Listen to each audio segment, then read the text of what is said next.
All right, everybody. We're here to talk a little bit about being a simp. What makes a man a simp? I never thought about that word until I came to social media. Never knew what a simp was, never heard the word before. But I've always been a loving man and a caring man towards my woman. But it seems nowadays, if you love and care about your woman, you're a simp, which is supposed to be a negative thing. Really? I'll tell you what, we'll talk about it. Up next, it's the maximum overdrive. Hit it, Dane.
What's up? It is the Maximum Overdrive, the flagship show of the E Nation. I am the Black Knight, and I'm joined by the two ladies of the E Nation. The Lady Knight is also with me. And joining us this evening is also the Thunder Princess, hailing all the way from Ghana, Africa. But they will chime in at some point in the show later on. Right now, what I want to talk about is being a simp. Shout out to the Dirty Deacon showing up. We want to talk about being a simp. Let's go in depth about this simp thing. You know, I'm a gentleman. I was raised to be a gentleman. I was groomed to be a husband and a father. I don't have any children, but I am a husband, and I'm still a gentleman, and I'm a very productive black male in society. Now, being 54 years of age, I've never heard this term simp until, I don't know, about 2 years ago. Maybe, yeah, about 2 years ago when I first started well, I heard a little bit more than that because I was on YouTube for a while. I just didn't have a show. But I didn't really hear it until I came to social media. Never once thought about it. Um, I'm a man that believes in loving your woman. And I can love a woman properly and I can give my love to a woman simply because I don't waste my love on men. Men aren't supposed to be walking around here loving other men. Your love is for your woman. The love is reserved for the women in your life. That's why many of you brothers have problems now and you hate women because you love men too much. So, simp is something that's supposed to be negative about a man. It's supposed to be someone who does or go out of his way to do too much for someone he or she likes. Yeah, simp can be a female too. I don't know about that because, see, when you love somebody, I don't know if many of you have been in love. When you love somebody, at least when I fell in love, sometimes it seems like you can't do enough for them because you care about them so much and you want the very best for them and you wouldn't give them something that you wouldn't have for yourself. So if you love the woman that you're with, you want the very best for her. And I don't know if doing too much, I've never heard of anything like that. Like what is doing too much for the person you love? But apparently these brothers have a cap or a limit on what you should do if you love someone. Now, no one never gave me that memo. You know, I have five older brothers who also have wives, and we never looked at it as we're doing too much for the women that we love.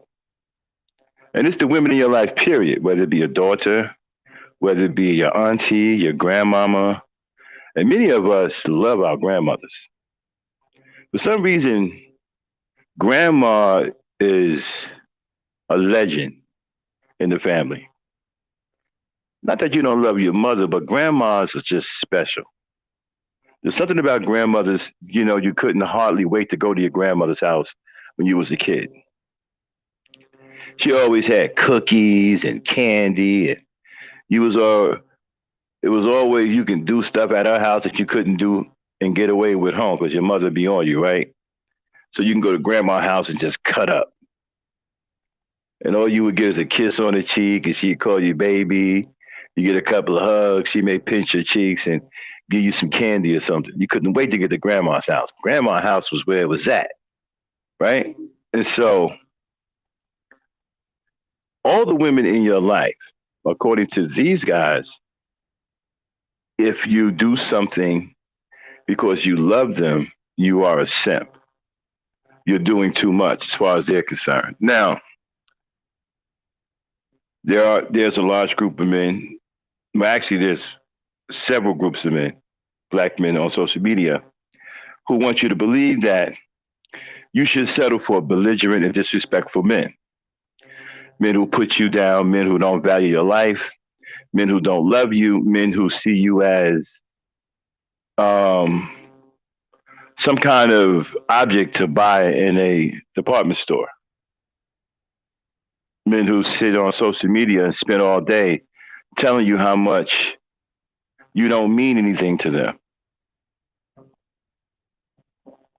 telling you things like you don't deserve this kind of man and that kind of man, and you don't deserve to have this kind of life and that kind of life. Now, I don't know where they get the authority to do that, but apparently somebody has told them that they have the authority to regulate someone else's life, especially the life of a woman. I don't know where they got that from. But anyway, I'm here to tell you, you don't have to accept belligerent, disrespectful, and uncaring men. Real men love their women and they love their children and they love the women in their life because real men put the love where the love is supposed to be.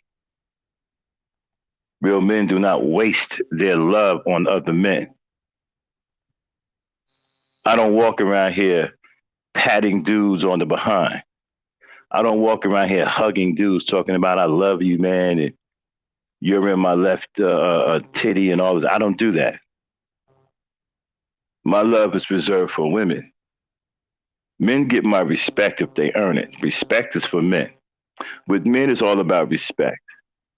With women, it's about love. Love is respect to women. When you love them and you treat them right, that's also respect to them. With women, respect is tied up in love. Because if you love them, you respect them. It's automatic. Okay? So, now let's get into this. The title is, Are You a Simp If You blank, blank, blank, or 3 question marks for your woman slash wife or your wife slash woman? Let's start. Let's unveil one of those question marks. The first question mark we're going to unveil is cooking. Now, I don't know about a lot of you. I love cooking. You know, I grew up in a southern slash northern household. Half of my family is southern, and a small part of it is northern. Most of my family originated down south and migrated up to the north. My father and mother are both country folks. And there was cooking all the time. One second. There was cooking all the time. And, you know, I grew up in a household where my mother cooked full course meals just about every day. You know, we had 3 meals a day. Sometimes it was short. It depends on what the day was. Like in the summertime, it was pretty much 3 meals a day. But if it was in school, you know, you had a quick breakfast because you had to go to school or whatever. But she pretty much cooked every day. So I grew up in a household where there's a lot of cooking. My father also cooked.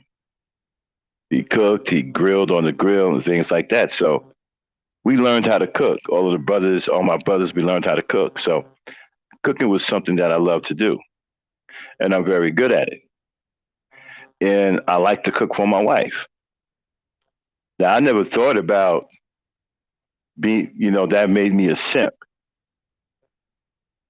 Okay.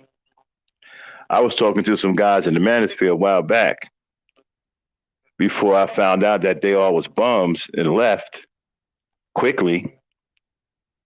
And they called me a simp for cooking dinner for my wife. Something that I enjoy doing. And I like the satisfaction on my wife's face when I cook her a meal. And she loves my cooking. And so that makes me smile. It makes her happy. It makes me happy. It's something that I enjoy doing. I like cooking. I love cooking for my wife. So why does that make me a simp? cooking for my wife, if not for the sheer satisfaction on her face, is that doing too much? Because a part of the definition of the word simp is that someone goes out of their way and do too much for somebody that they like or they love or something like that. So cooking a meal for my wife, let's just say I went in the kitchen and I cooked just so I can see the satisfaction on her face when she tastes my cooking. Just for that satisfaction. Is that too much? Am I doing the most?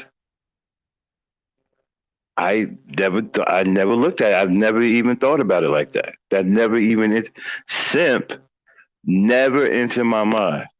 All these years that I've been married and I've been dealing with women in my life, when I cooked for someone, especially for women, I just wanted to see the satisfaction of them enjoying my cooking. That makes me feel good. It makes me a happy guy. I don't know about being a simp. What is that supposed to be? What is that supposed to be? So if you,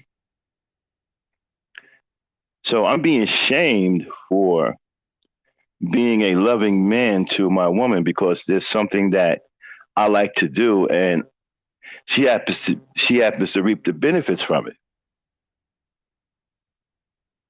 Okay, I love cooking. That's one of my cooking was one of my first loves. Cooking along with carpentry, welding, and I got a lot of skills. Okay, so um, cooking dinner, cooking lunch. One time I was hurt and I was off of work for about 2 months because I injured my knee pretty bad. And so I couldn't go back to work for about 2 months. The whole 2 months, I cleaned the house because my wife, she was working at the bank at the time.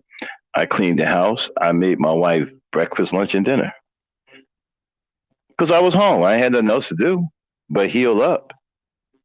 And I couldn't get back on the job for 2 months. So I'm healing up. So while I was healing up, I cleaned up the house, kept the house clean. I cooked, and I loved cooking, didn't have any problem with it. And my wife used to say, "No, honey, I cook sometimes." I said, "No, I'm cool. I'm not doing nothing. I'm home." Did that make me a simp? I mean, I was hurt. I was out of work because I was hurt. And so I assumed the roles of a house husband because my wife, she was working while I was out of work healing up because I had busted my knee up pretty bad. Right. And once I was able to get some mobility back, I quickly assumed the role of a house husband, which is what a husband should do when he's incapacitated or he has a situation where he's down for a little bit and the woman is working. If she's bringing in the bread, okay, but then you assume the house husband duties. Now I know that may sound foreign to some dudes because from what I hear from a lot of you dudes, you have no clue about what a relationship is. Some of you really have the nerve to be trying to give relationship advice. You don't know anything about a relationship at all.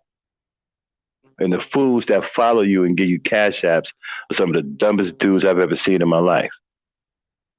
But anyway,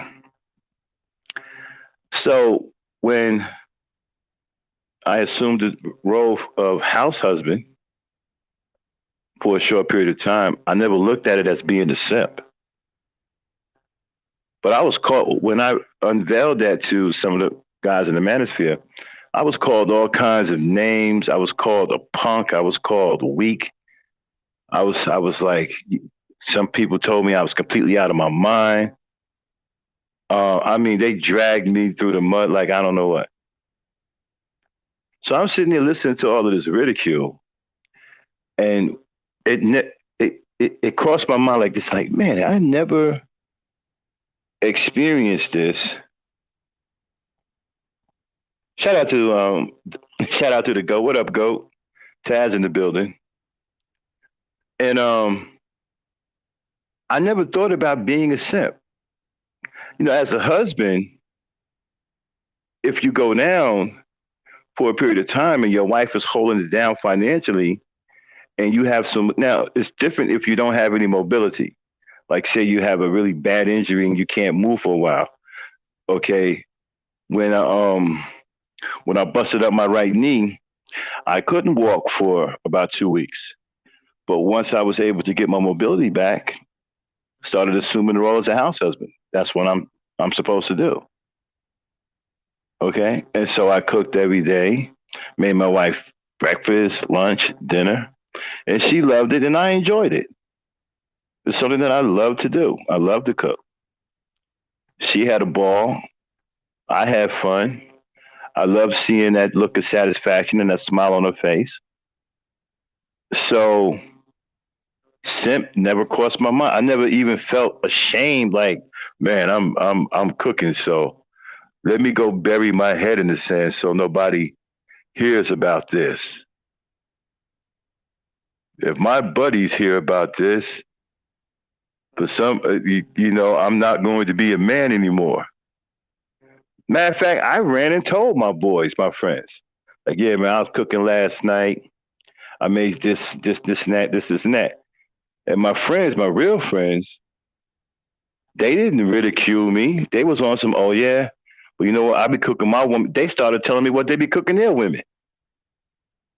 Then we got into this big old competition about, nah, man, I bet you I can cook this. I bet you your woman gonna like my barbecue chicken. I mean, we got into competitions about it. Never once did the word simp come out of our mouths, or did we even think about being a simp? But for some reason, the things that a loving man is supposed to do with a woman that he loves, according to these fools, make you a simp. According to them, you're not supposed to love your woman. I guess you're supposed to just stand there. So I guess, according to them, the proper way to deal with a woman is to be abusive, belligerent, disrespectful, and physical, and also devaluing her. That's the kind of behavior that they deem acceptable for a man who wants to be with a woman. Now, I was taught differently. So, cooking, according to the manosphere and these other little sissy bim bums, cooking for my wife and loving my wife and making my wife happy makes me a simp. They're saying that I'm doing the most.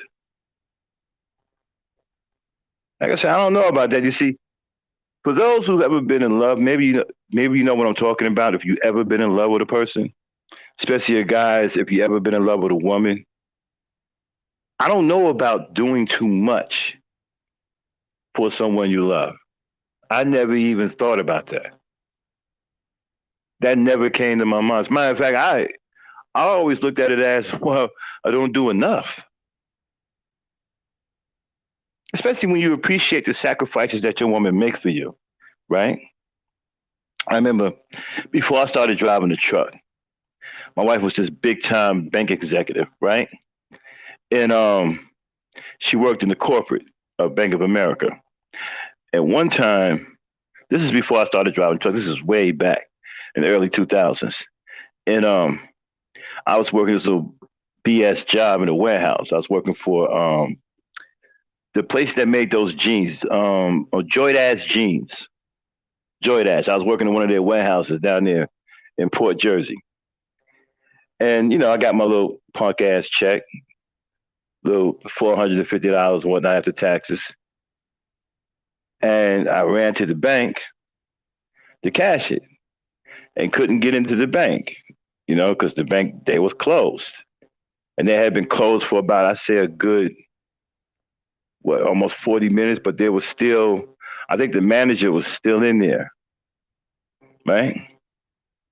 So I called my wife. I said, honey, Man, I can't cash my check. She said, where you at? I said, I'm at one of the Bank of Americas. And she says, is there anybody inside? I said, well, I see the manager in there, but I don't see nobody else in there. She said, hold on. She called down there to that bank. The only one that was left in there was the manager.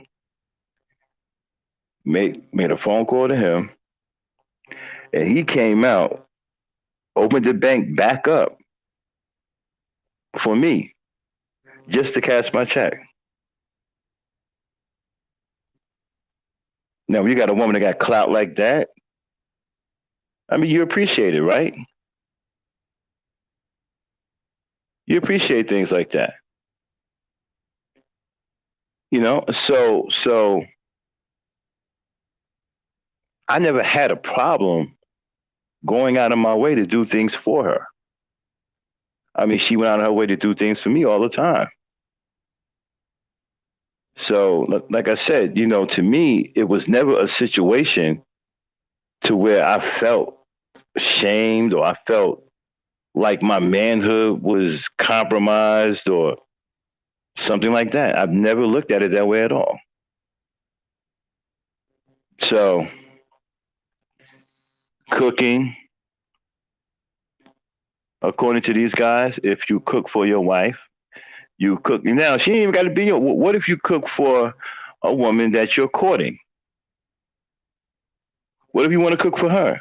A lot of us and brothers who cook, especially us grill guys, right? We like to show off our cooking. We want somebody else to taste our cooking. And what way to dazzle a woman, right? With your best grill stuff or your best dish. You know, you done hook something up on the stove, right? That you want to dazzle her with to let her know that you got skills. A lot of us brothers who like to cook, we want to show off our cooking. So if you got a woman that you're courting, right now people say the quickest way to a man's heart is through his stomach. Well, that works for women too. You can get to a woman's heart through her stomach too. You cook her a nice meal, and that shit is excuse me, and it's banging. Man, once you start putting smiles on a woman's face, it turns into a whole different situation for you. All right, so that's the cooking part of it. I don't know where they get that from. Cooking for your woman is you're being a simp. So you've heard what I had to say about it. So for people in the chat, cooking, that's the first question mark. Do you believe cooking for your woman or your wife makes you a simp? Put a one in the chat if it makes you a simp. Put a two if it doesn't make you a simp, and put a three if you got something else you want to add in. I'm shocked. I left 4 days ago to Santa Fe. I tried to convince them to wait. So I'll wait to see what you guys say before I move on to the next. Sorry for them, but at least now you know.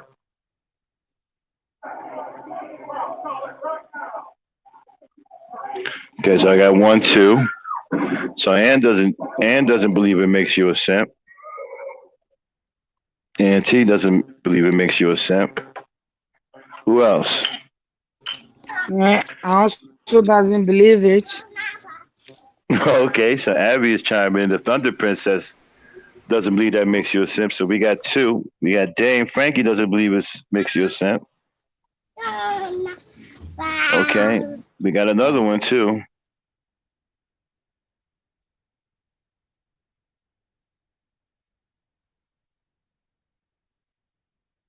Okay, so that's 2. All right. Shout out to Bell Mort just popping up on the scene. All right, so let's go on to the next question. Hold on, Max. Mel was. I'm been listening to you. Huh? My Aunt Mel. Listen to you. A man like you is hard to find. They're few and far between. Oh, thank you, Auntie Melba. Appreciate it. Okay. All right, let's move on to question mark number 2. We had 3 question marks. We just did one. That was the cooking. Okay. Shout out to Malika, Lindsay. Shout out to B1 for life. Um, B3N Black. Okay, so B3N Black put number 3. So apparently he's got something he want to add. So go ahead and add something, B3N Black, and I'll read it out when you're done. So we get ready to go on to question mark number 2. Remember, the title is "Are you a simp if you blank blank blank or question mark question mark question mark for your wife slash woman or your woman slash wife?" Okay. We just unveiled the first question mark was cooking. Next question mark, okay, is caring for your woman, tending to your woman's needs. That's what I call it, tending to your woman's needs. That's what I've been taught. You might put another title on it. You can put caring for your wife, whatever. But I call it tending to your woman's needs. Okay, now let's break it down. So I was in the manosphere, and I remember saying to one of them, and I got dogged out for this, right? That one day my wife came home, right? And I wasn't doing anything. I was just chilling. She came home. She had a really bad headache. Okay? She wasn't feeling good at all. She had a really, really bad headache. And so there was no Tylenol in the house. There was nothing in the house to help her get through her headache, right? Now, I was taught that when you love somebody, you don't want to see them suffer. I hate to see my wife in pain. I don't want to see her in pain. I don't want to see her suffer in no kind of way, even with a headache. Now, I found out that she had a bad headache. She had one of the really bad headaches. So I said, okay. We didn't have that in the house. So I jumped in the car, drove down to the Walmart, picked up some stuff, brought it back for a headache, gave her some stuff for a headache, tended to her, got her something, some water, let it, got her up, sat her down, put some pillows behind her so she can relax. And I put one of those, because my mother taught me this, I put one of those wet towels over the forehead, and let her lay back. And I stood there and I sat by her side for about an hour or so until her headache went away, until she started feeling better. I got called out my name for that. I got told that I was weak. I was weak. Matter of fact, some of the guys yelled at me, talking about, man, F that. She would have went and got it herself. I don't care if she had a headache or not. She would have went and got it herself. And even though I protested, I said, well, she wasn't she didn't feel well. Okay? I had nothing wrong with me. Why couldn't I go out and get something for her to help her feel? I don't care nothing about that. She could have took her behind out there herself. Why didn't she get some on the way home? She knew she wasn't feeling well. I mean, they came at me with all of this smoke. And I'm sitting there like, seriously? You know what I'm saying? I'm like, well, no. I don't care if she didn't get anything on the way home. All I cared about at the time was that she was in pain and she wasn't feeling well. I didn't give a F about why she didn't stop at the 7-Eleven or the Walmart to pick up some Tylenol or some Advil. I didn't care nothing about that. All I cared about was that she was in pain and she needed help. And I'm her husband. That is what I'm supposed to do. So I got called a simp. I got called weak for tending to my woman's needs. Now, one time my wife got sick, okay? And she couldn't go to work. All right. I came home early. All right. This was in the early stages of our marriage before I became a trucker. and I was home a lot after work. And so I had just came home. I came home early, so I wasn't doing nothing. She wasn't feeling good at all. She had a bad cold or whatever. So I took her to the doctor, made sure it was nothing severe. She just needed some bed rest and some TLC. I handled my business. Cooked for her, gave her stuff while she was in bed, was by her side. The whole towel, because I'm old school, we come with the towel over the forehead thing. We still do. I still do that today because it works. It helps keep fevers down and stuff like that. You put ice on it sometime, whatever, right? And so I'm doing my thing to make sure my wife is okay, to make sure she's healthy, to make sure she can get up and and be healthy. I mean, that's what you're supposed to do as a husband. You're supposed to care about how your wife feels. You're supposed to care about her well-being. You're supposed to care about her when she's sick. You're supposed to do something. You don't just sit there and do nothing. So if you love this woman, you spring into action. Your woman is sick. Your wife is sick. Do something about it. Does that make you a simp? According to these guys, it does. They told me, well, if she was sick, she could have called the ambulance. She could have did it herself. Why didn't she just catch the ambulance? Why didn't she call the ambulance if she was that sick?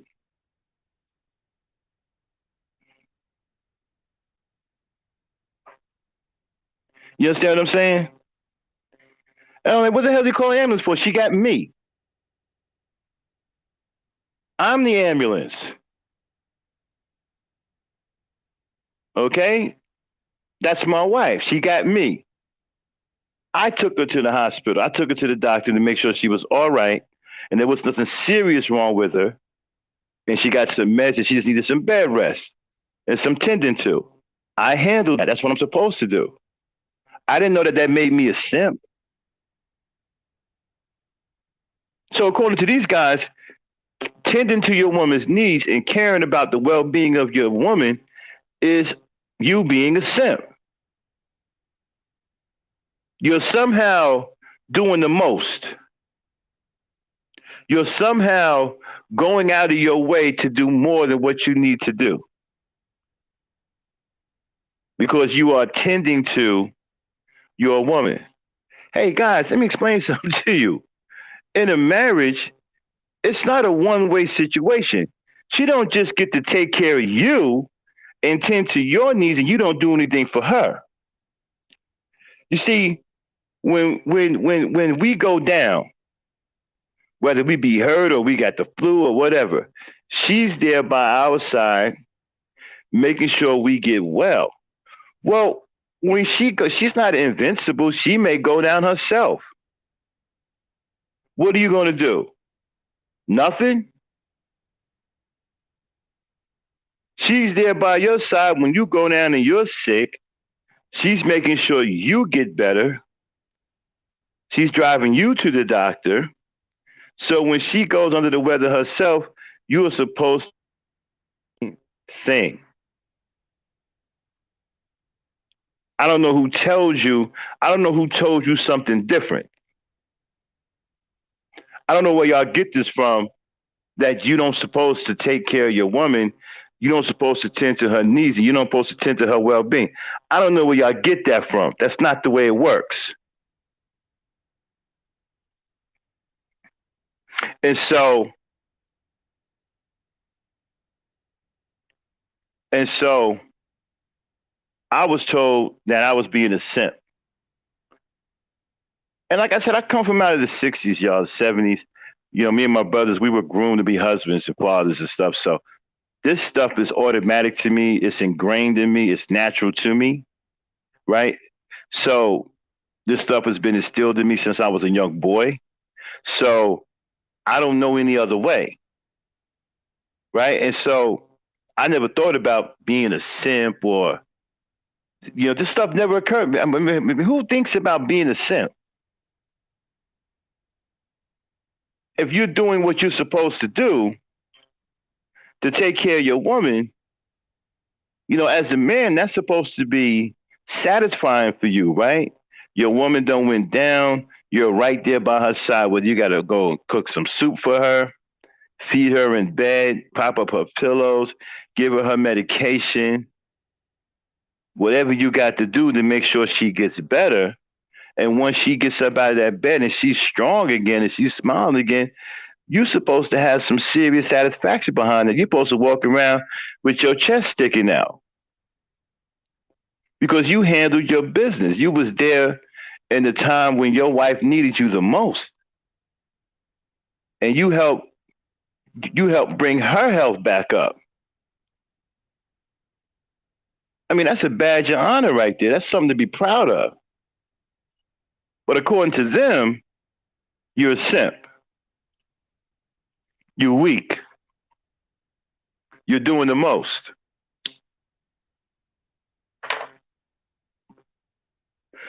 I never looked at it that way.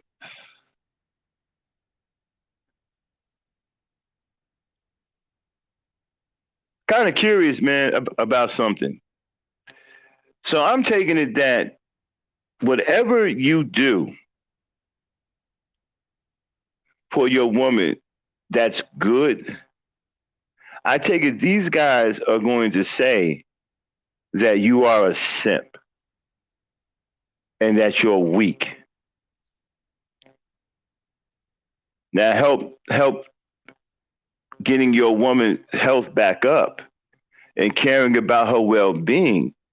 I never felt weak. I never felt anything about my manhood. I never felt less than a man. Matter of fact, I wasn't even thinking about none of that. All I cared about at the time was making sure, she got healthy. That's all I cared about at the time. I couldn't even tell you if I was thinking about anything else.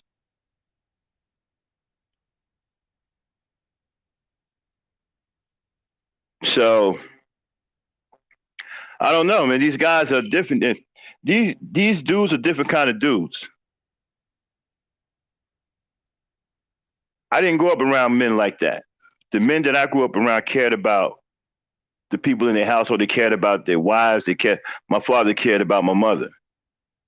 I seen my father tend to my mother when she was sick.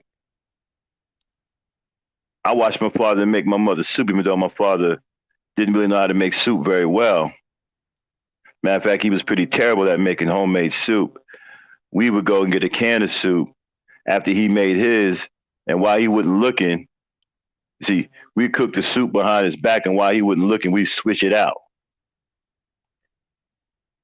You know what I'm saying? But and then my mother would think that he did it, and she would smile about it and stuff like that. We had my pops back. You know what I mean? He's a good guy, just couldn't cook soup. Anyway, never looked at him as being a simp. Never looked at him as being a weak man or any of that. I've never seen all that. For some reason here on social media, in the last 2 years and stuff, I've been hearing this word a lot. And the guys it comes from don't seem to be guys who like women. And, another thing that I've never seen a guy get famous for disrespecting women. See, back in my day, stuff like that didn't fly. You couldn't make a living off of disrespecting women. Somebody would go in your mouth. Somebody would knock your teeth out. You'd be walking around with a mouth guard on all the time because you wouldn't have no teeth because people be knocking out the teeth that you had in your mouth. You get punched in your face a lot. See, because guys back then loved women. And you just couldn't come around somebody talking crazy about women. You couldn't get that. So these guys that you see today, they wouldn't have been able to do that back in my day. So I didn't see any of that. Like I was never around guys who, like Tommy Sotomayor, guys like that would have never survived in my neighborhood. Guys like Kevin Samuels and never. Never seen anything like that till I got to social media.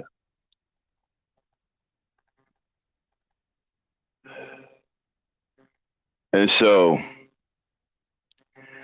these things, when you tend to your woman, now I got called like when I started to realize how bad the guys in the manosphere was, when it really dawned on me how much they hated women, you know, because when I was talking about these things, about doing these things and tending to women, these dudes had a fit.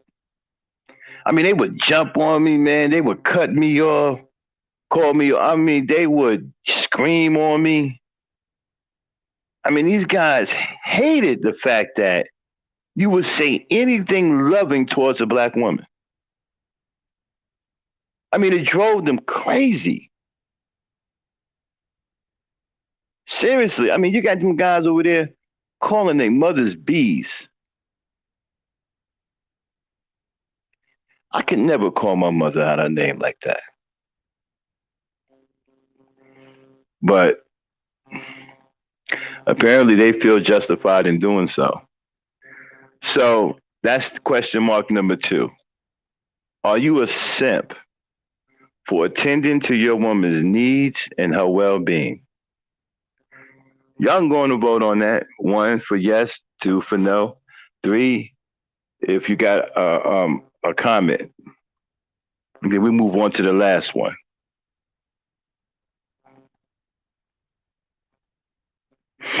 And ladies, y'all can chime in on that vote too, if y'all want. No, that does not make you a simp. That makes you a good man, a man who knows how to take care of his wife or his woman. All right, we got some twos. Because, Phoenix G said, "Hell no." That makes you a very good man, and that shows that you care for your woman. So it doesn't make you a sin. Never believe them. I don't even know where they see or where they are coming from and say if a man cook for his wife, do this for his wife, it's a sin. I don't know where they coming from. Okay. All right. So let's move on to the last one, and then we're all going to discuss it. Okay, ladies, go back on mute. All right, the last one here, question mark number 3, is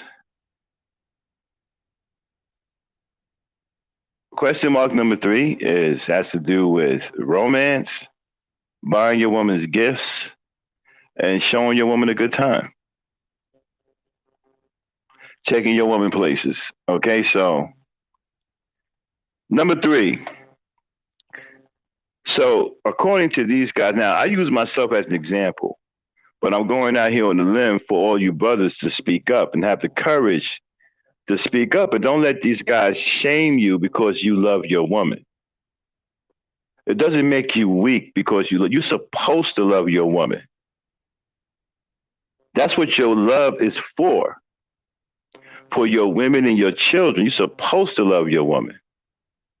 You're not supposed to take the love that you have for women and give it to a guy, which is what these guys are doing. That's why they hate women and they don't have no love for women, because the love that they're supposed to be using on women, they are wasting on men. That's why they running around here slapping each other on the butt and wearing skinny jeans and got their butts poking out.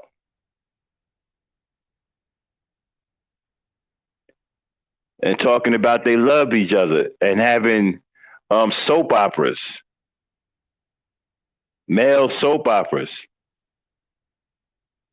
Man, you used to be my dog, man. You was in my left titty. You said you was gonna ride for me, dog. So they caught up in male soap operas. Dude, man, you said you love me, dude. I mean, what does that sound like, right? A male soap opera. What does that sound like? Man. I mean, you got these guys that got these big manly voices where, hey man, You betrayed me, man. You said that you loved me.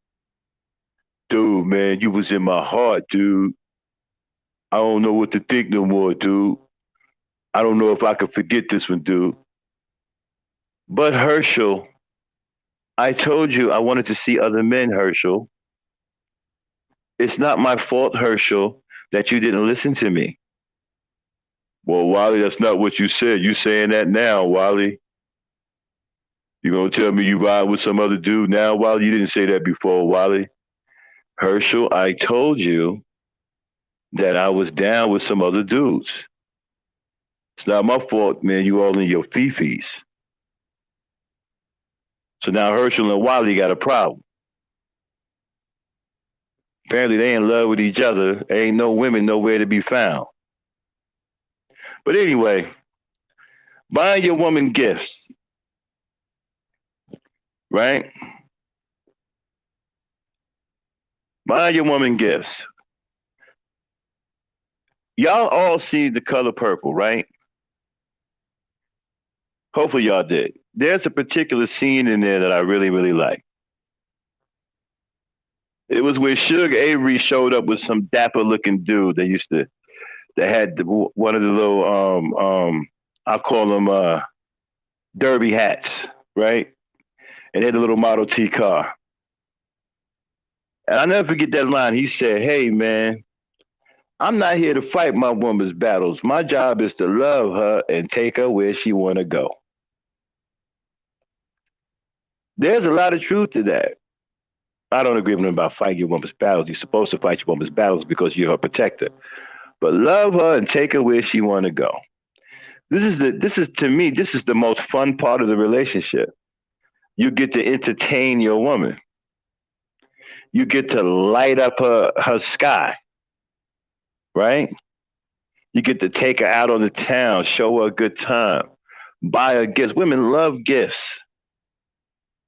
Buy your woman a gift, buy her some gifts, take her places, do fun things with her.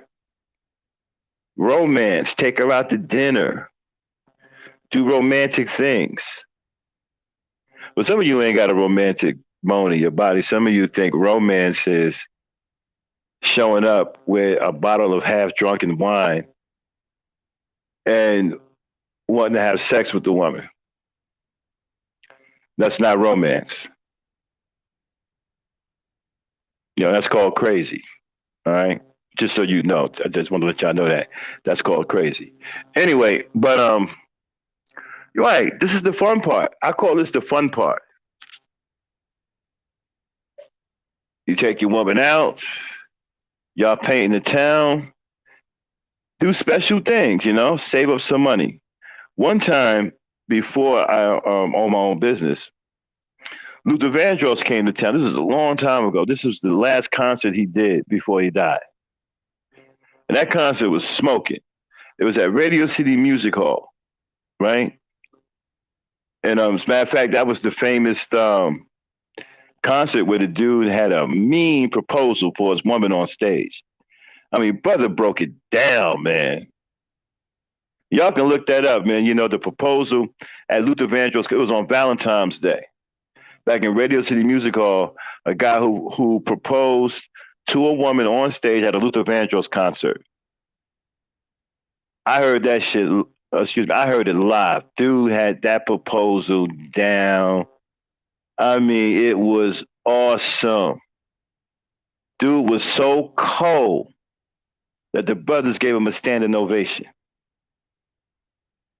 I mean, when he started reciting how he loved his woman and why he wanted to marry her in front of everybody, I mean, he had it down cold. The brothers gave this brother a standing ovation. So anyway, I wasn't making much money at the time, and my wife was banking, okay? Making a ton of more money than me. And I wasn't tripping. I didn't feel less than a man because my woman made like a ton of money and I didn't. And I didn't get treated less than a man. My woman had mad respect for me. I didn't get treated like some punk or anything like that. Matter of fact, this stuff never even crossed my mind. And I was working a dead end job at the time when I came out of the military. Right, I was working a dead end job. I was at a grocery store chasing shopping carts. You know what I'm saying? And so, but I was doing what I had to do. You know what I mean? But anyway, so I said, man, I want to do something special for my woman because she was always doing stuff for me, right? I said, okay. She loves Luther Vandross. Now this is before I knew Luther Vandross was, uh, you know what I mean. Anyway, but women love Luther Vandross. Black women love Luther Vandross. You can't knock that. When I was at the concert, women was throwing panties on the stage. He was kicking them back, but he was throwing panties on stage. But anyway, and the acoustics in that place was ridiculous. Anyway, I could still hear that concert in my head because he had old boy from Ray Goodman Brown with him too. I mean, they was killing it up in there. But anyway, so the tickets was like $200 and some a piece. Back then, that was a lot of money. You know what I'm saying? At the time, I was only making like what, bring it home after taxes, $425.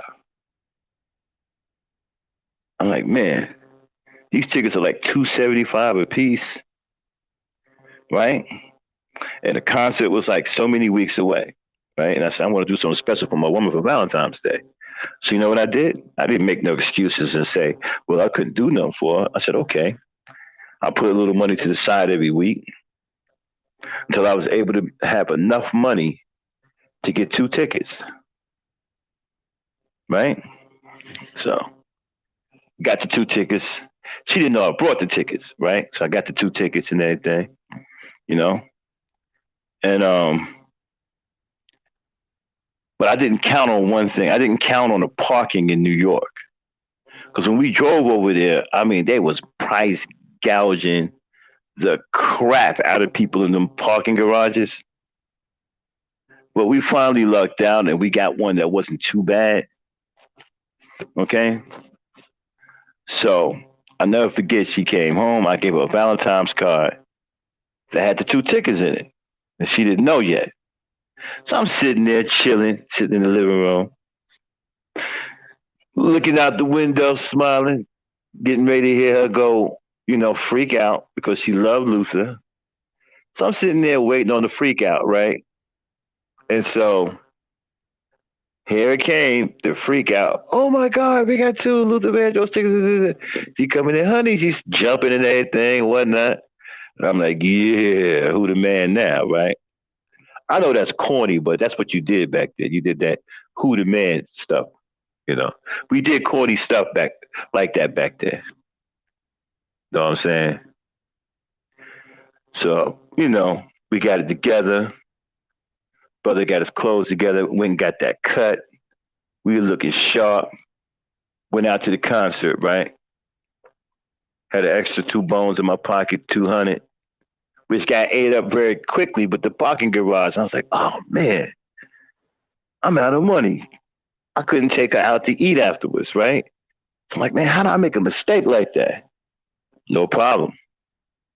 My woman, she had it. She had it like that, right? So she picked up the bill for us to eat, okay? And again, I didn't feel slighted or some way. I made a miscalculation. I didn't feel, I was mad at myself because I should have put more money to the side because I forgot all about eating afterwards. I was so into wanting to get this for her, right? And so, but the happiness and to see her excited, was something that I'll never forget. And I still got that memory to today. The look on her face and how exciting she was, and being able to provide that happiness for her.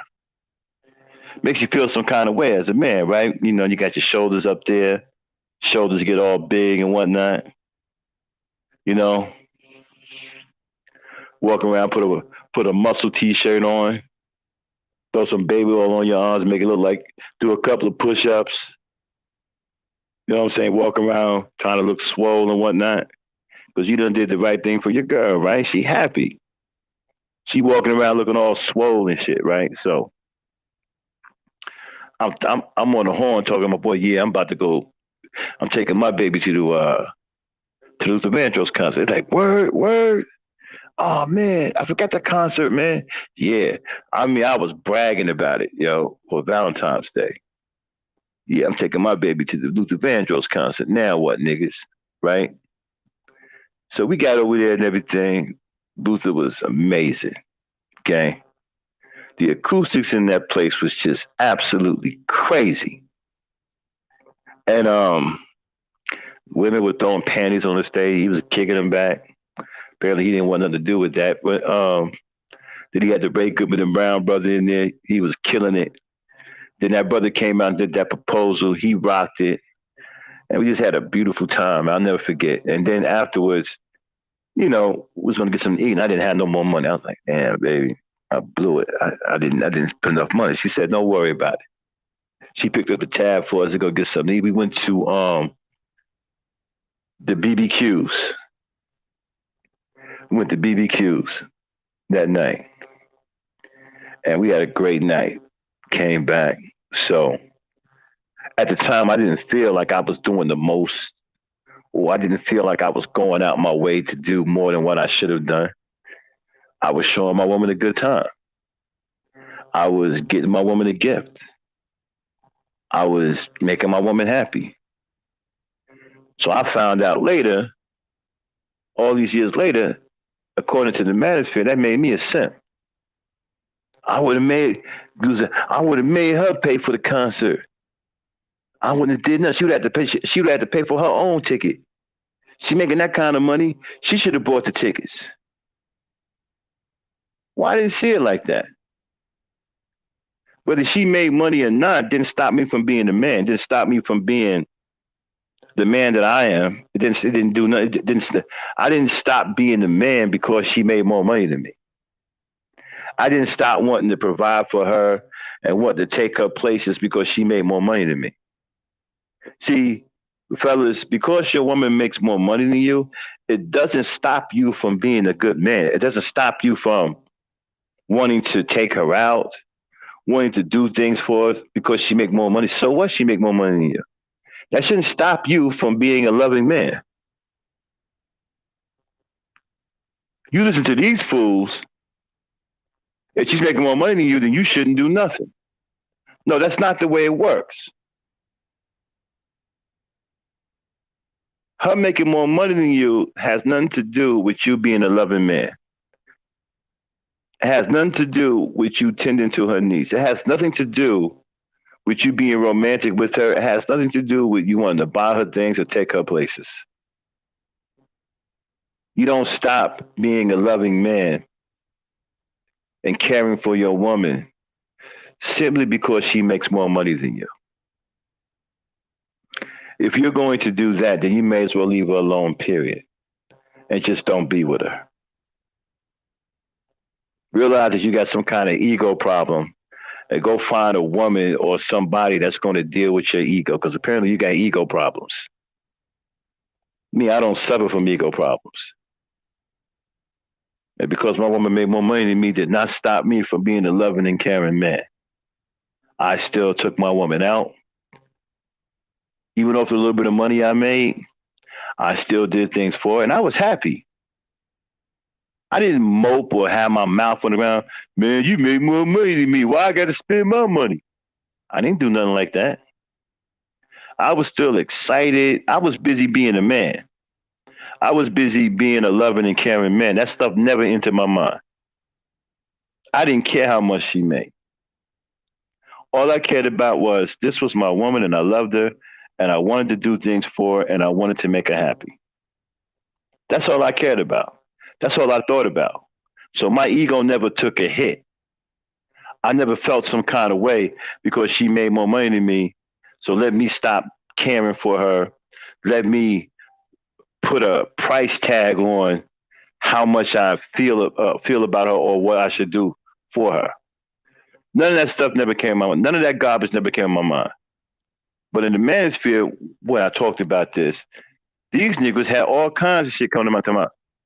Man, I would have did this. She a banker. She making that kind of money. She would have did this. She would have did that. I would have did nothing. I would have did nothing. Oh, that's why y'all don't have no women today. That's why y'all sitting up here complaining because of stuff like that. Hold on one second, y'all. Dane, come in for a minute. Yes. Take over for about 5 or 10 minutes. I gotta charge my headphone up, and I gotta reboot. I'll be right back. Okay. All right. Yeah. These guys are taking everything that men are supposed to be doing for their wives and husbands, and making it trying to make it a bad thing, or they doing too much. Nah, he's doing what he's supposed to be doing. He's doing what he wants to do. He's doing what he's doing because he loves her. And if that make him a simp, then shooks. If I was you guys, when they call you simp, I'd be like, thank you very much, thank you for the compliment, and and move along. Because these guys, oh, okay, no wonder they have so many problems with black women. Yeah, I agree there. Because if they think the three things Max just gave is simping, they don't really know the meaning of that word. And if that's what simps do, then yeah, be proud. I'm proud to be a simp. But those are not things that simping. That's every day thing. That's as a husband you vow to do. What you think those vows meant?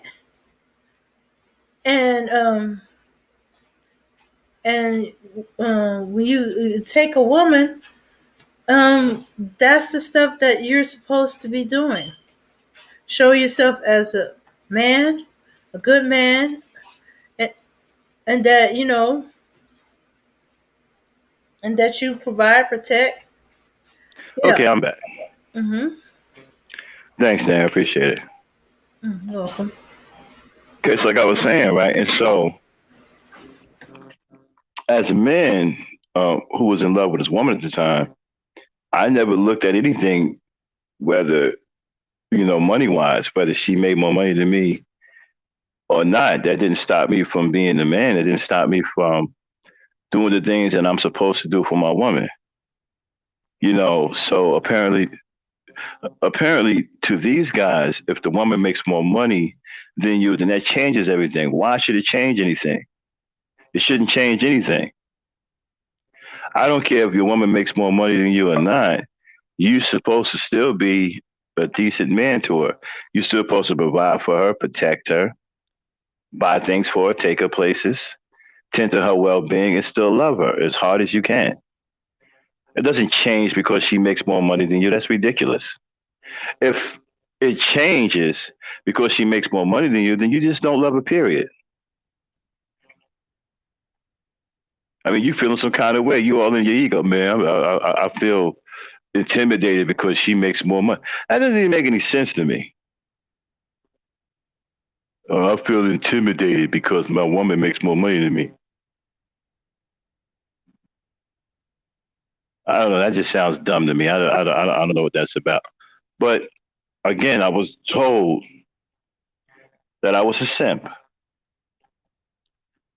and that my woman was playing me and that she was setting me up to buy I mean, they came with all kinds of. She set me up to buy tickets. She brought the food because she felt guilty for setting me up. Me and my wife, we simple people. We don't really do like a lot of big time things because both of us are very creative. She writes as well. I write. We do a lot of things. We got a lot of things in the house that we can do, right? And so we don't tend to do the big blowouts every now and then. Sometimes we do, sometimes we don't. And we're very simple people. We don't have to go to like fancy restaurants, stuff like that. You know, a lot of times we cool with just some chicken and fries. You know what I mean? We can go out to a big old night and then end and go get some White Castle and we good. Or something like that. We don't have to go to no big extravagant restaurant. You know. So, question mark number 3 is showing your wife a good time, buying her gifts. Now, you buy your woman gifts? Sure. You love your woman, buy her things. I bought my woman plenty of things. Okay? And I still buy my woman stuff. I just bought her a watch, a very nice watch not too long ago for her birthday. So it's fun. You see, what you guys don't understand, when you are in love, when you love somebody, these things are easy and they're fun to do because you love the person. Man, when she looks at you because she's surprised and she's happy and she's smiling, man, it does something to you. It makes you feel good as a man. It makes you feel like you're doing something right. It's a feeling that you just can't get anywhere else. It's a personal feeling that you have when your woman is happy. When you see that look in her eyes and that she's happy and she's grateful and she's smiling, man, it just lights up your heart. It just lights everything up and it makes you remember why you fell in love with this woman in the first place.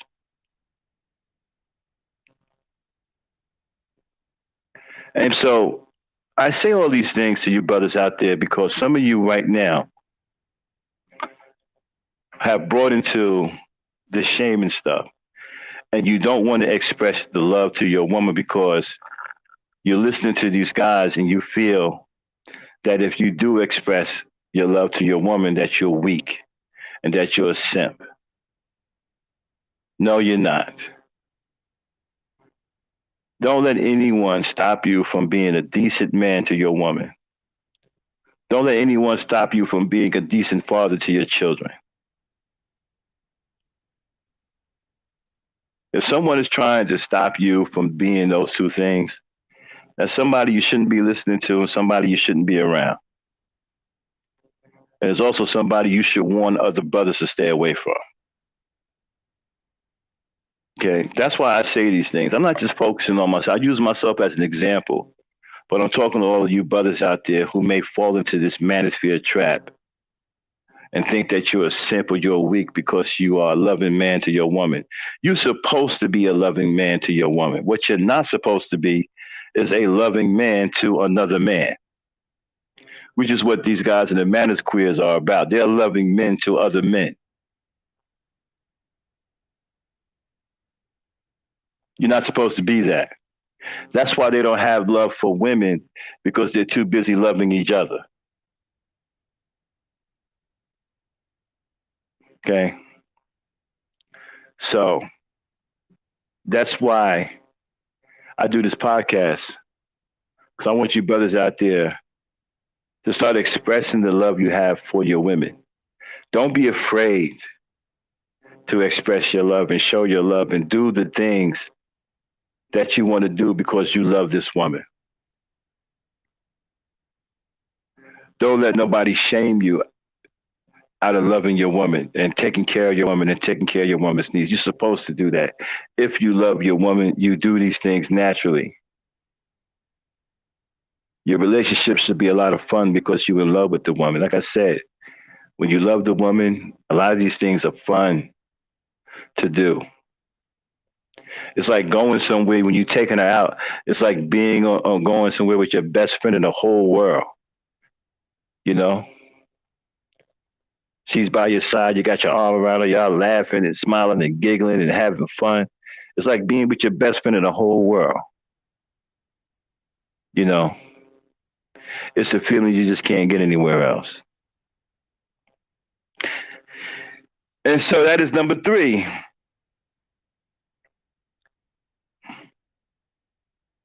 So we'll take our last vote on question mark number 3. Buying your woman gifts, taking your woman out, showing her a good time, and, you know, throwing in that romance. If that makes you a simp, say 1 for yes, 2 for no, and 3 if you got your own comment. And then you can chime in on that too. Nope, they don't make you a simp.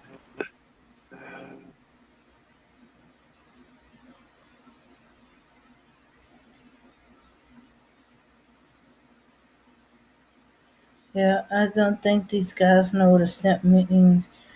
It sounds more like they lazy. They don't want to do nothing for the woman. So anything that's normal, they put it as simping.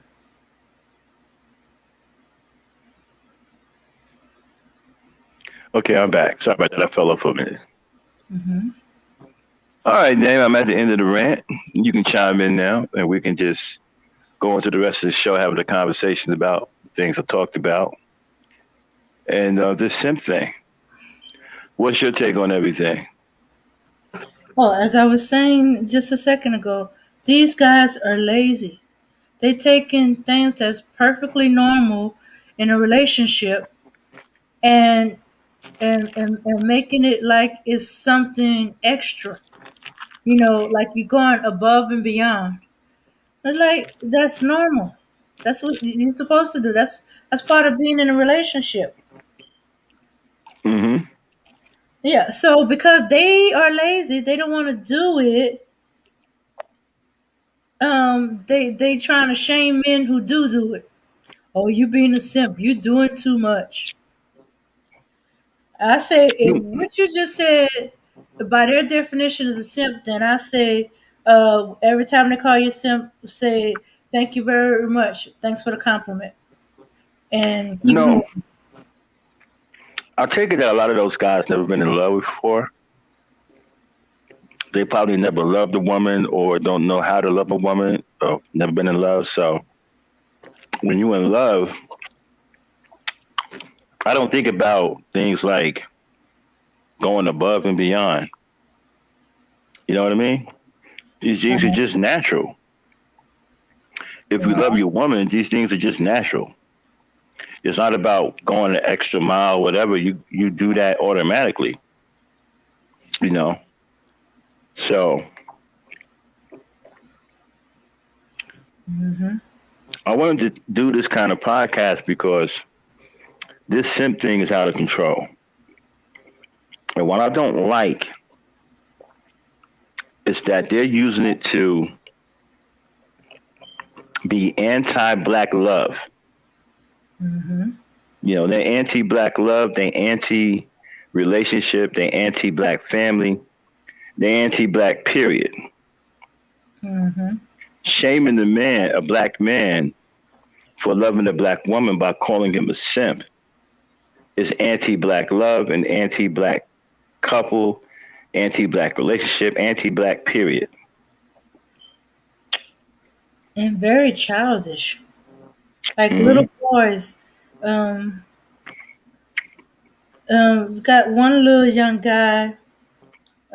He has a girlfriend, a baby, and he's taking care of her. So he went and get some personal items that only women use. So he's coming back from the store. They run into him, and they making fun of him because he's doing this for his girlfriend and his mama. You know what? That reminds me. I remember the first time I bought my woman an outfit because I wanted to surprise her, Mm-hmm. and I didn't know her sizes, right? Mm-hmm. So I went into one of those women's stores, clothing stores. I think it was Joyce Leslie or something like that. It was a long time ago. And the women in there, they knew what I was in there for Mm-hmm. because I looked like a fish out of water, right? And I'm walking around looking at stuff, face screwed up, have no idea what I'm looking at, right? And then Uh-huh. this woman came out of nowhere and started helping me. She was like, "You need help, sir?" And I was like, "Yeah, I'm trying to buy my my woman an outfit." She said, "Okay." He said, well, what's your woman's size? And I'm like, I don't know. Then, and so what I did was I used my hands to describe my woman's size. I said, well, she's about this tall, right? And I put my hand under my chin and she's about this tall. And she about this wide. I put my hand like this, and she's shaped like this and that. And the girl was like, "Oh, okay. So come on over here." She actually knew. She figured it out. And I said, "Well, how did you know?" She said, "Well, you're not the first guy that came here and did the sign language when it came down to a woman's size." Well, it was like, and the outfit fit perfectly. Uh-huh. It was funny because when I brought the outfit back to my wife, it fit perfectly, and she loved it. And she loved it because it's something that I did out of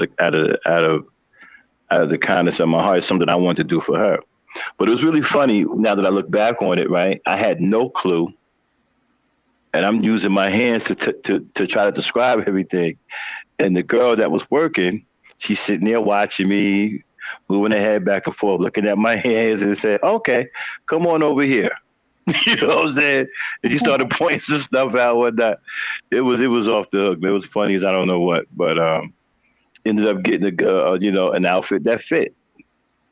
And so it was a good time. Because man, we don't know, we don't know y'all sizes. Like we don't even ask, like so we just go in, and describe y'all the best we can with our hands. Oh, she's about this tall. She's about this wide.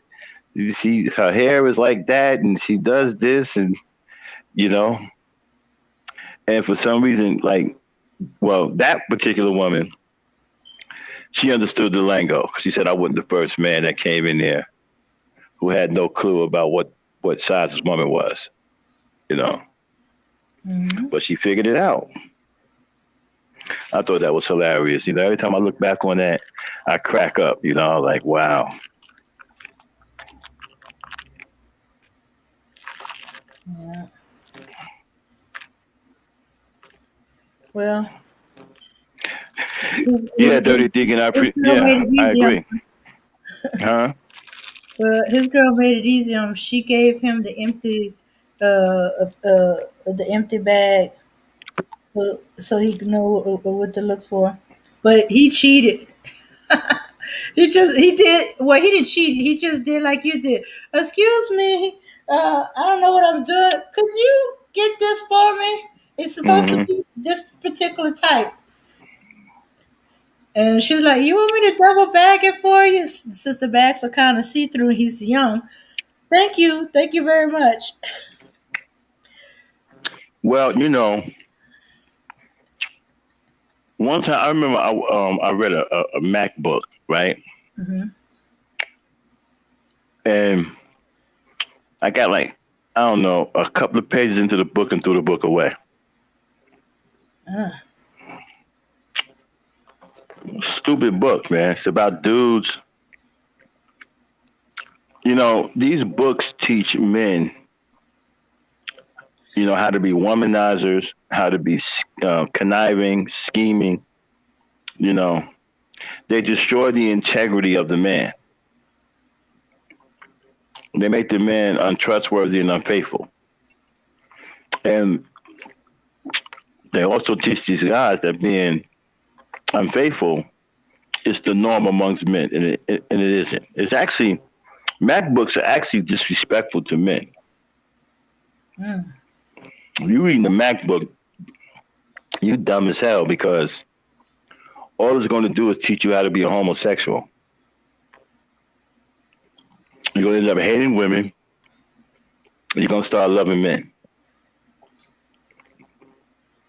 It's sad when we have great men like Marcus Garvey, right? We have Dr. King. We have Malcolm X. We have these great black men, Thurgood Marshall and all these men, right? Why do we have pimps who have that kind of status among black men? What is Iceberg Slim doing on the level of a Malcolm X or a Marcus Garvey?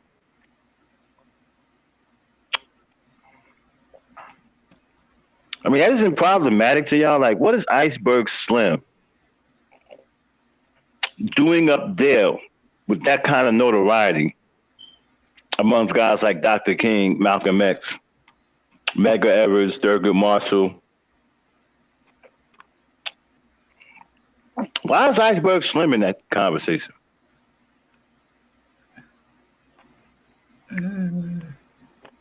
Yeah, why is Iceberg Slim revered? Why are pimps revered? You know, black men are the only race of men that I've seen so far that glorify pimps. Now, I'm not saying other races don't have pimps. Or Russians have pimps. Okay? The Chinese have pimps. Mm-hmm. But they don't glorify pimping. Like, you won't go into a Russian neighborhood and see pimps glorified. You don't even know that they out there because they run it more like a business, right? You won't see this stuff in other races. They don't glorify this. You know, they keep it separate. They keep it in the underworld where it belongs. They keep it separate. Only Negroes glorify pimps. Make songs about being a pimp. Run around here talking, calling each other big pimping.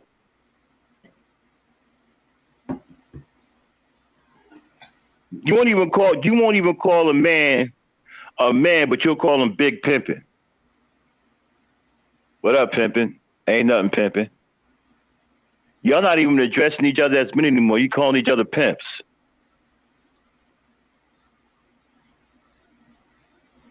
Guys like Too Short got all this clout and respect because he a pimp. All these guys talking about macking and pimping.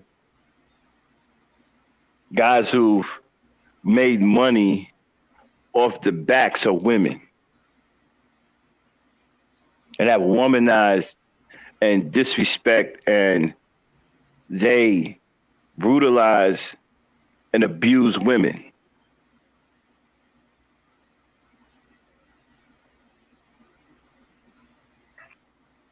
Like I said, why do we have famous pimps? And it kills me because you see these clowns in different publications and they are glorified. I mean, you still got dudes walking around here, man, thinking that they super fly.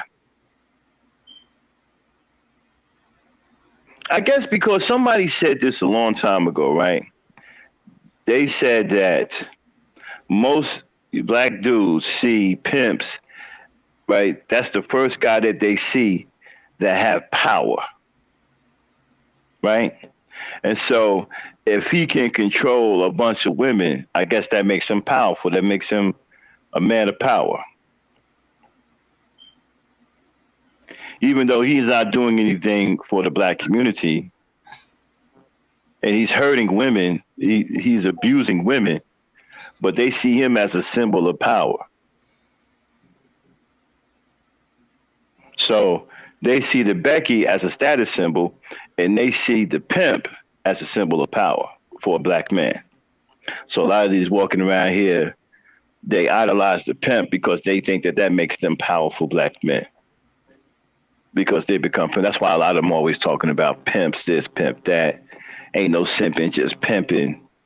We don't simp, we pimp, and all this other crazy, crazy mess. And that's not something that we should glorify, because all we're doing is hurting our own women, fellas. We are abusing our own women. We are destroying the lives of our own women and children.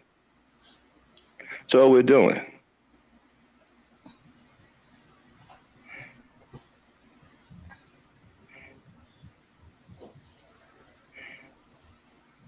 Exactly.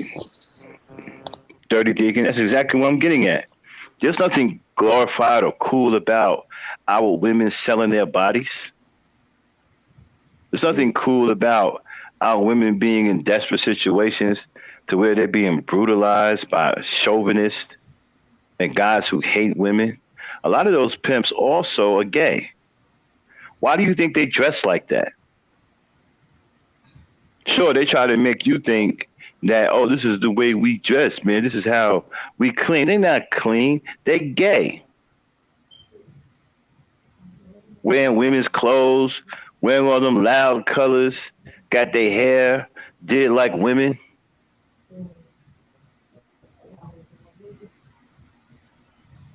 I mean, you would see pimps up in the beauty salons right along with women.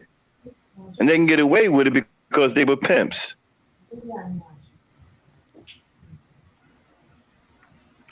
And so we glorify this.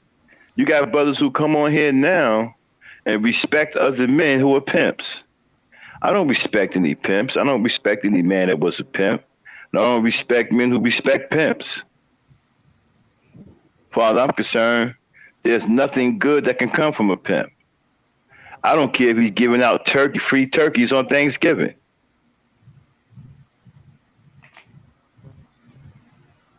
That ain't going to make me see him any different.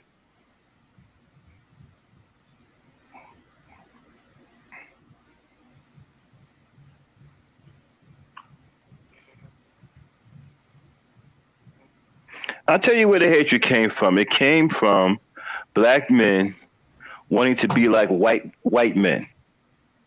Like I said, the original manosphere is a bunch of racist white men who got problems with their women. What are we doing with a black version? We shouldn't have a black version of the manosphere. We shouldn't have groups of black men who have these kinds of issues towards our black women and are willing to make our black women suffer. And we got to stop accepting that. You know, those of us who are against this, we got to do some hard pushback. We can't just allow them to continue to degrade our women, devalue the lives of our women, because I'm telling you right now, it's starting to have an effect in the community. These young boys are losing their minds and they're attacking women because they hate women. These guys preach love for men and hatred for women. You got that dude, Kevin Samuels, over there talking about men to be all right without women.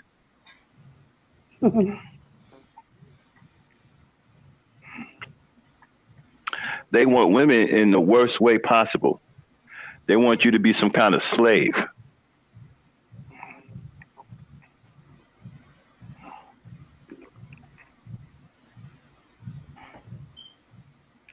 And so, like I said, we shouldn't have pimps who are famous like a Malcolm X or, we should never mention Iceberg Slim's name or Bishop Don Juan's name in the same sentence as a Marcus Garvey or Dr. King or Malcolm X. That's flat out disrespect.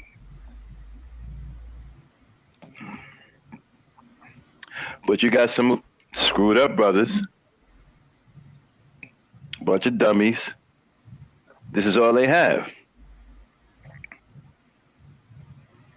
Yeah.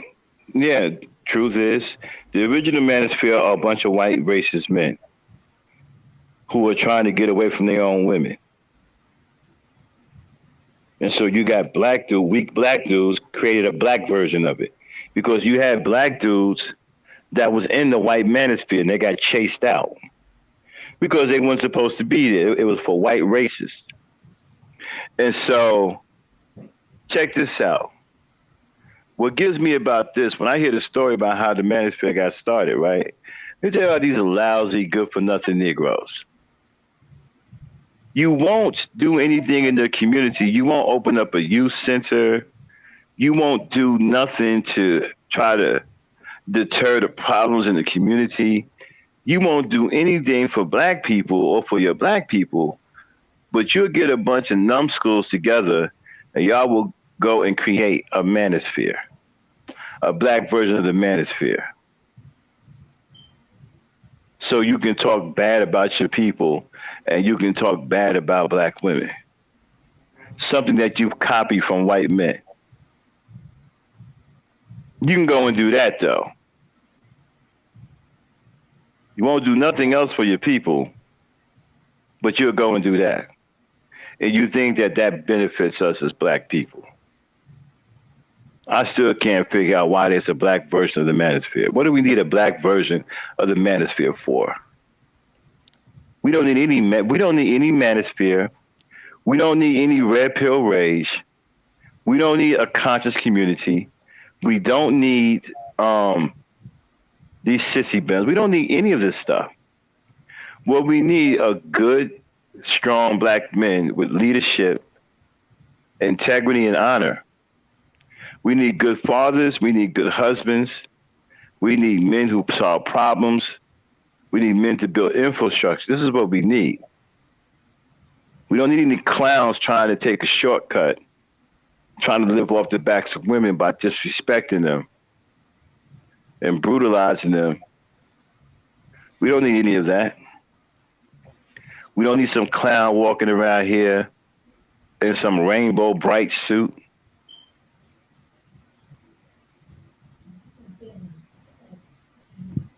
Dressed like a fool, call the women out their name. We don't need none of that. We don't need a manosphere. The conscious community is absolutely useless. All they're doing is ciphering funds from the black community with this make-believe stuff they got over there. There's nothing in that conscious community worthwhile listening to. They don't change a thing about black people.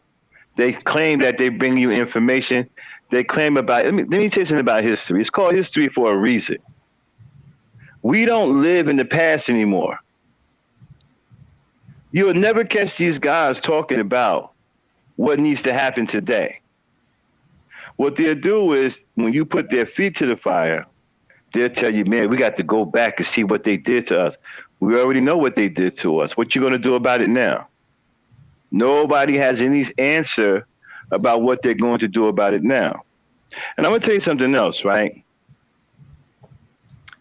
Consciousness, the way they use consciousness is the same as fear.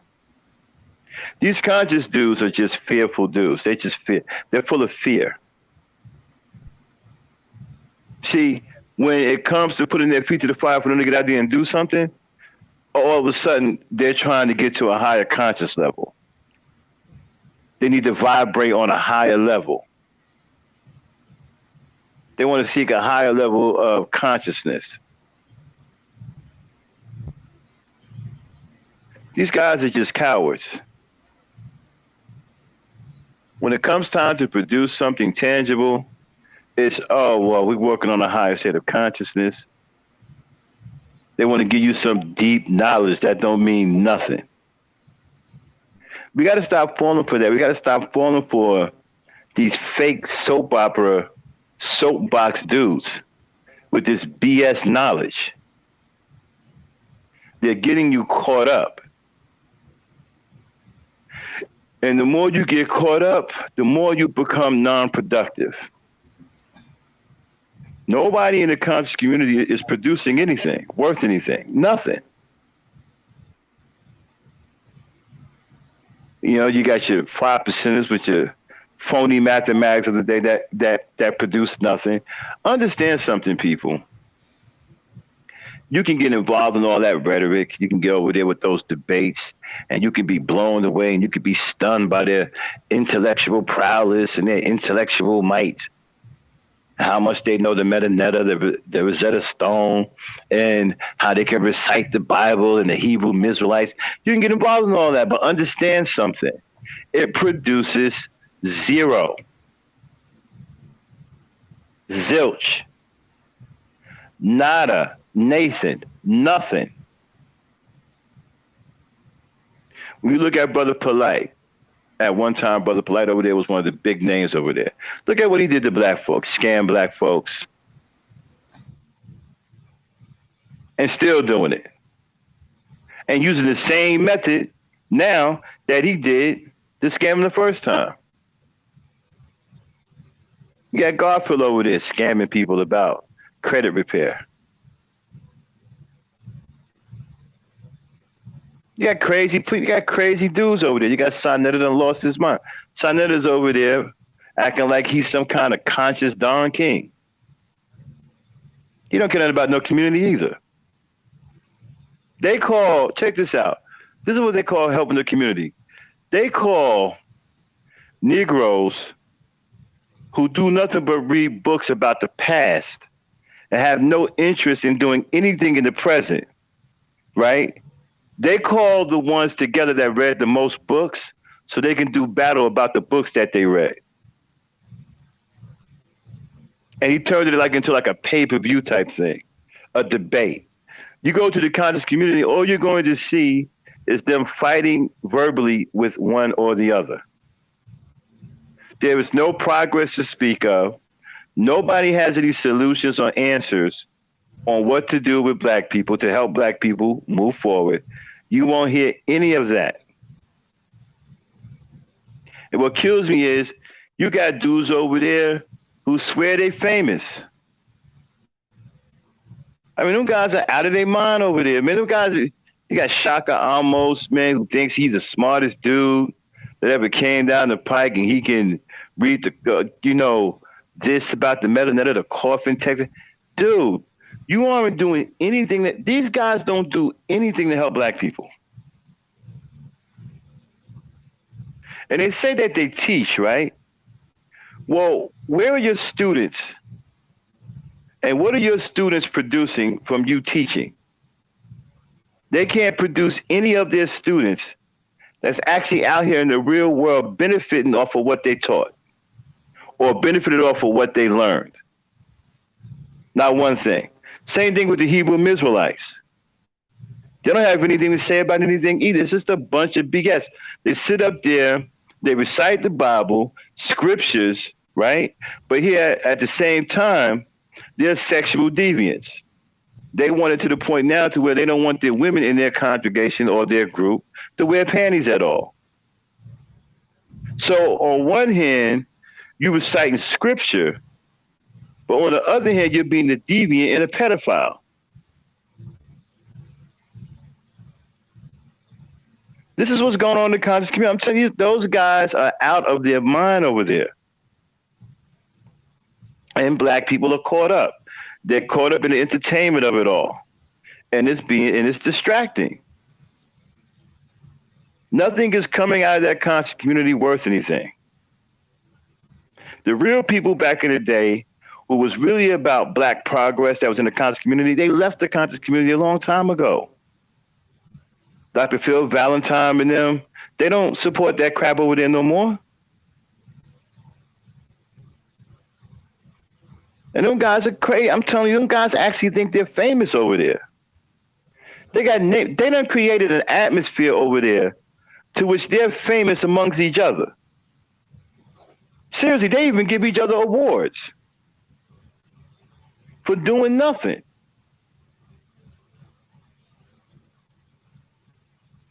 Talking about a group of black men who are absolutely out of their mind. And then you got the black manosphere, absolutely worthless. What are they doing? They're talking about black women.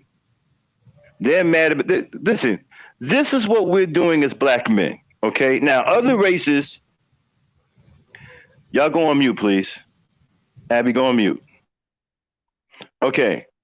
Other races of men are in this country building infrastructure, affecting public policy, because they understand politics is a pay-to-play scheme. So they're willing to pay to play, right?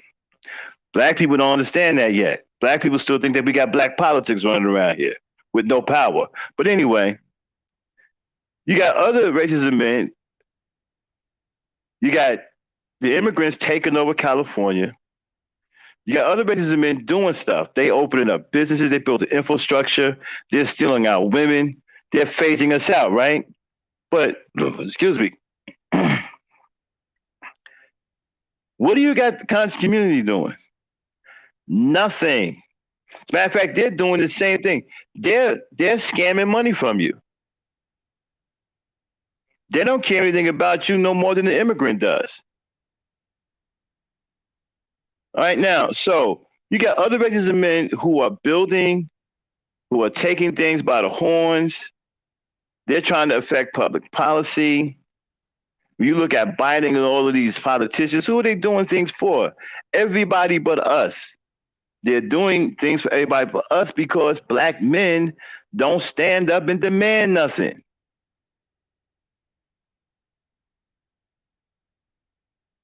Black men don't stand up and demand nothing. Black men don't stand up and demand nothing. And so we don't get nothing. They say a closed mouth don't get fed. Man, we hungry as I don't know what. We starving so bad, man, our rib cage is showing. Because our mouths are definitely not, because black men mouths are definitely not open.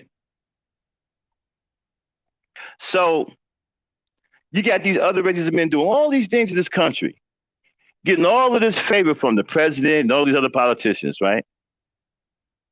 And what do you have the conscious community doing?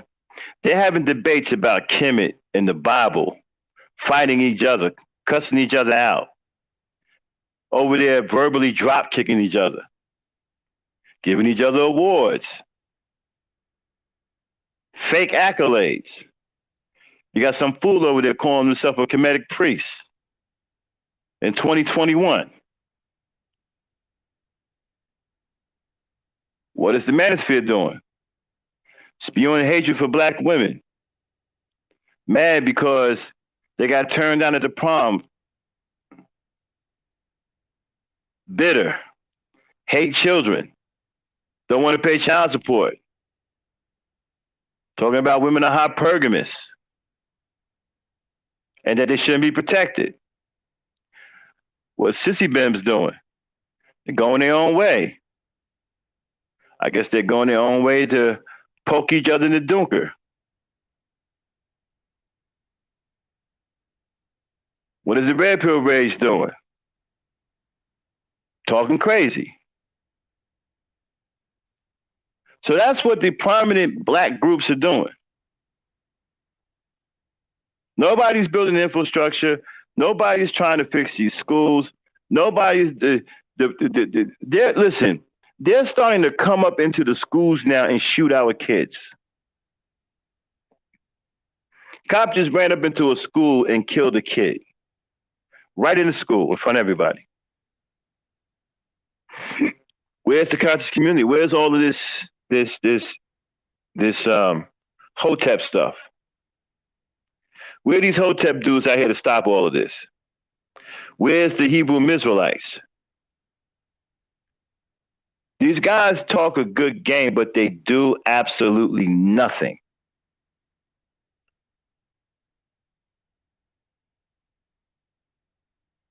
And and the problem with us, we keep respecting that and we keep accepting that. We get caught up in this symbolism, right? This false sense of power. We don't have anything, people. Because we got dudes in the Hebrew Israelites that can recite scripture out the wazoo doesn't equate to anything. We don't have anything. The Hebrew Israelites are just a bunch of brothers who are looking to escape responsibility and accountability. That's what they are in the grand scheme of things. That's why they dress like something out of a Ben-Hur movie and stand on that corner and recite that Bible with these scriptures, but they don't call themselves Christians, but they recite scriptures. That's what they've wasted their time doing. Memorizing and trying to mesmerize people with scriptures. You know who else did you do stuff like that? Yahweh ben Yahweh. You know who else did stuff like that? Jim Jones. You go look at study Jim Jones and go look at Yahweh ben Yahweh and then look at the Hebrew Israelites and tell me if you see a difference.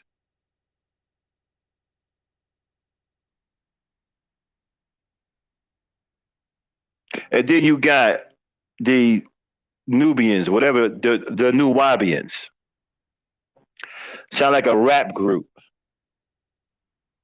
Professor Mordecai, was it Dr. Mordecai York?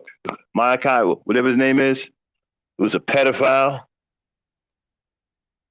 Dr. York had his own pyramid, I think, down in Atlanta, molesting all them girls. See, when black people get these groups together, the leaders, right, are selfish and they want these things to pleasure them and they want total control over everything and they only want these factions to do what they want them to do. That's what I always said. The conscious community can be something if they had the right leaders in it.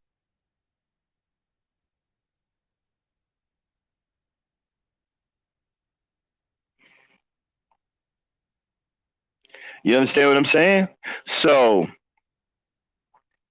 they none of these people have anything going for themselves. They don't do anything to help black people. And you're wasting your time going over there. You know, all you do is get them cash apps for entertainment. I'm telling you right now that entertainment is not going to get us out of any of this. That entertainment of the conscious community didn't stop George Floyd from being murdered in front of the whole world. It didn't stop Ma'Khia Bryant from having a derelict father who got her killed.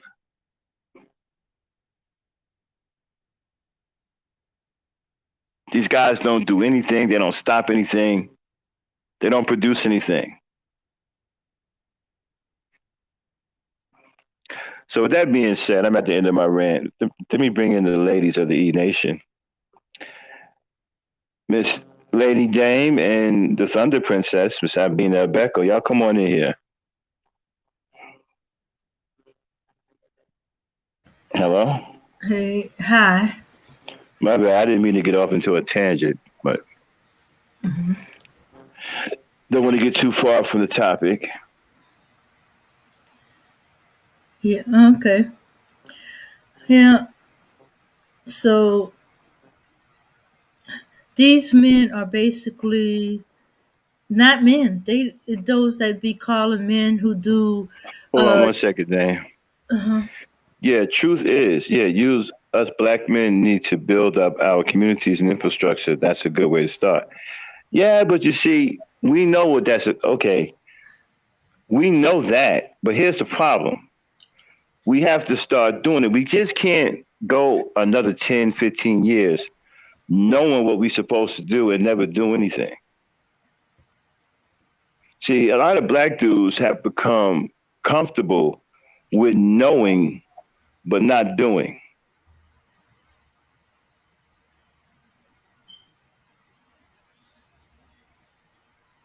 Knowing but not doing. That's the MO of black men right now. Knowing but not doing. You have to do. If you're not doing, then knowing doesn't mean anything. Go ahead, Dane.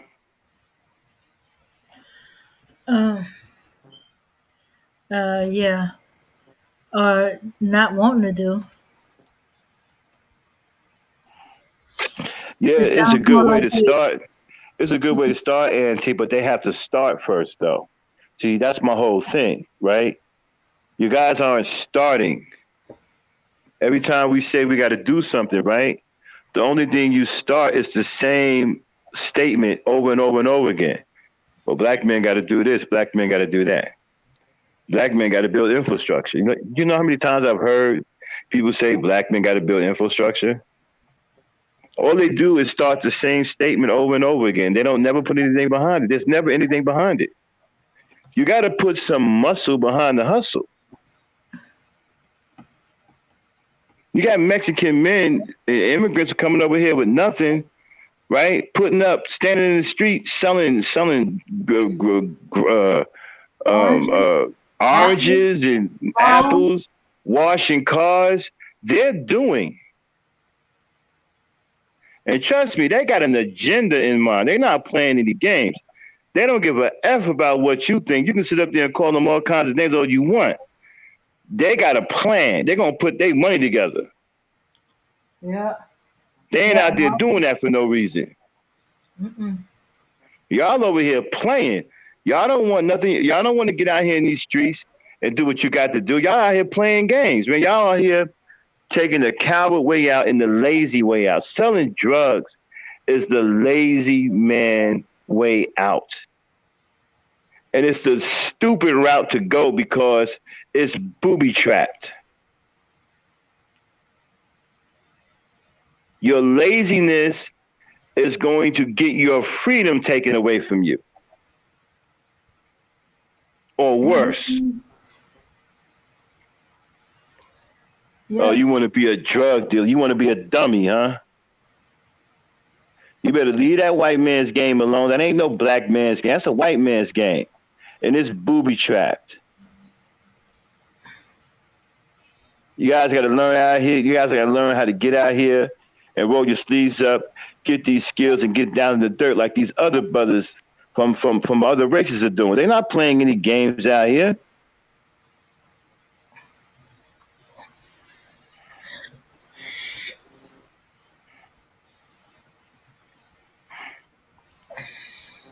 Men are allowed to practice masculinism without shame. Okay, where did that come from? What's going on here? Don't tell me that we got a gender war going on here. That's not something that we do now. We promote positive relations between black men and black women. We're not about a gender war in here. That sounds like some gender stuff. Men are allowed to practice masculism without shame. See, that's problematic rhetoric. You cannot. What I'll say to that is this here, right? You cannot blame each sex for being who they are. If men are naturally masculine, then you can't blame them for being masculine. If women are naturally feminine, you can't blame them for being feminine.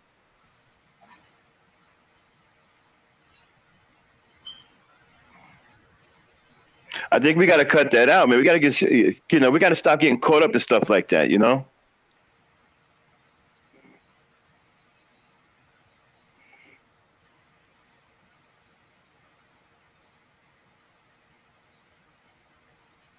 No, it's not. It's not even a rights thing. Like, it's natural, right? If someone says women are all right, if someone comes back and say, well, women have been allowed to practice femininity without interruption, does that even make any sense? Does that even sound right? No, it doesn't. Women are supposed to practice femininity. They're feminine. I think we got to stay away from this kind of stuff, man, because this is what pulls you into a fight. The next thing you know, you're at each other's throats. It's natural for men and women to be who they are. If a man is manly, he's naturally masculine. If a woman is feminine, she's naturally feminine. I think we need to cut that out because that's going to get us into a big old fight.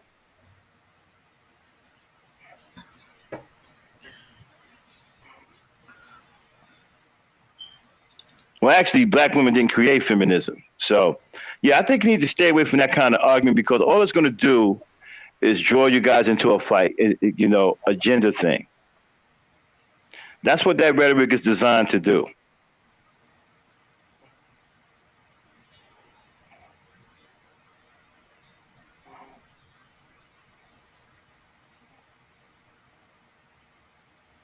Yeah. And whoever talked about feminism, this is not a feminism problem any old way. This is a black man's problem. This is a black man courage problem. Black men have to have the courage to stand up and fight for their communities. This don't have anything to do with feminism. And if you're sitting up here blaming women, then you're on the wrong end of the spectrum. This is a black man's courage issue. This is a problem that the black man has with his courage.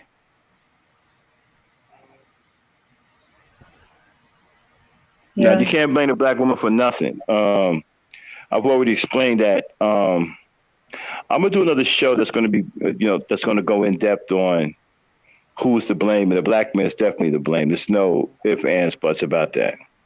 There's no way around that. Okay, but no, the feminism thing, no, feminism ain't got nothing to do with what's going on.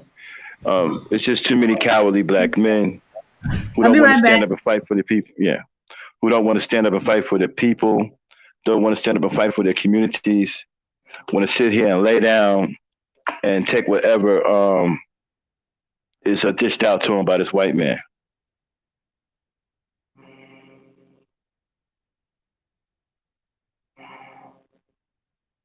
Well, first of all, black women didn't even create feminism. What are they talking about? That's not even a black woman's thing. That's what I'm saying. You got to stay away from these kind of arguments.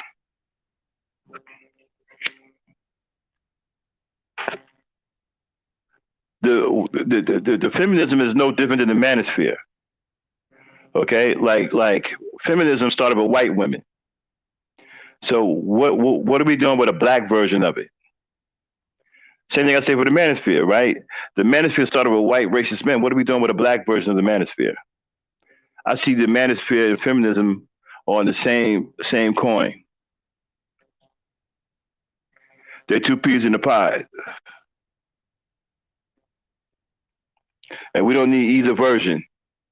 And anyway, feminism is the least of our problems as black men. That's not even our issue. Feminism don't affect us. As a matter of fact, it didn't affect us at all. Okay?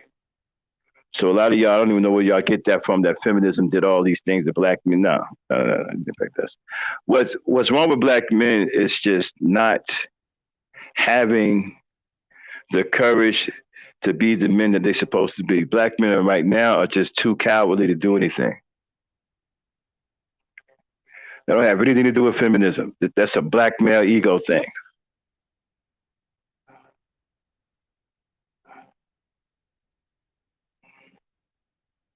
Yeah, but that was white women who couldn't vote. That was white women. Black men,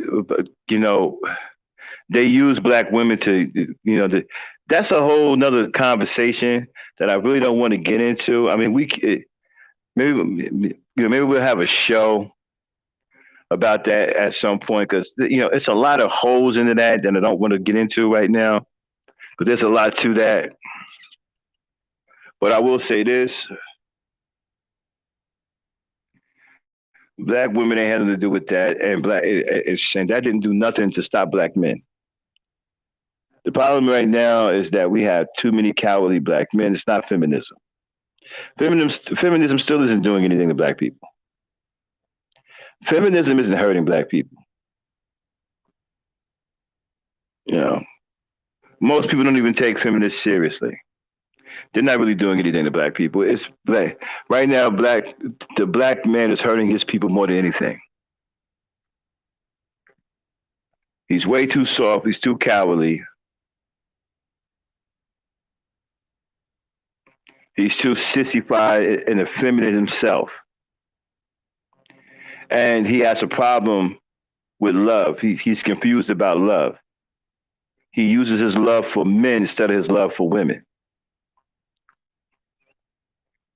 That contributes to the hatred he has for women because he loves men. Guys like Kevin Samuels, they love men. That's why they fight for. You don't hear me sitting up here fighting for no dudes. I fight to protect our women and children because I'm a man. And that's what men are supposed to do. I'm not up here to cry a river for other dudes. They're supposed to be strong. Men are supposed to be strong. All right? People talking about, well, Max, how come you don't say nothing about him? I ain't supposed to say nothing about him. I'll say something about you when you start doing something right. But I'm not going to sit up here and cry a river for you. You're supposed to be strong. I'm strong. I don't sit up here and worry about this. I do what I'm supposed to do as a man. That's what you guys are supposed to be doing. Not supposed to be worried about whether somebody's talking about you or not. You're supposed to be out here tilling the ground and doing what you're supposed to do as a man. Sitting up here worrying about whether somebody's talking about you or not. I'm not going to sit up here and cry no river for you. You're supposed to be a leader. You're supposed to be tough. You're supposed to be strong. You're supposed to be mentally and emotionally strong. A lot of you guys are weak, man. Talking about some. Well, Max, you don't say this about black men. I ain't going to. Not unless you're doing something. Now y'all get out here and do something about this community, and I may say something about it. I ain't gonna sit up here and coddle you and say, "Oh, and give you all these excuses." No.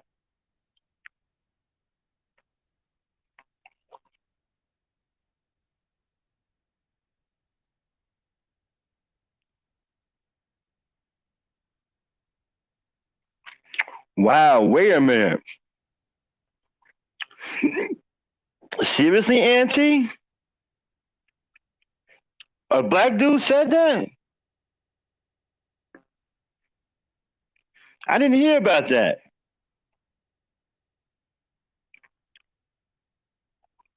Like the dude that got his 7-year-old shot up and then said he'd never die for his daughter, but he would die for his men's. What?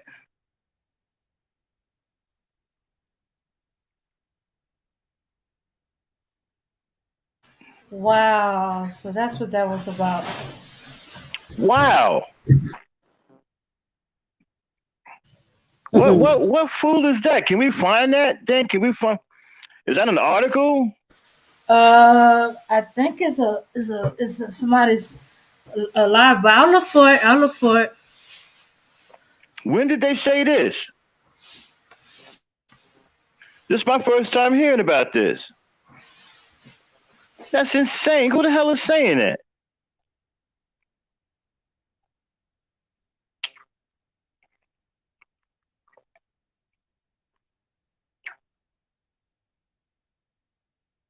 Wow. At some point, y'all gonna say, well, Max is on to something. These guys, they do love men and don't love women. I keep telling y'all that these guys out here today, they love men. They don't love women.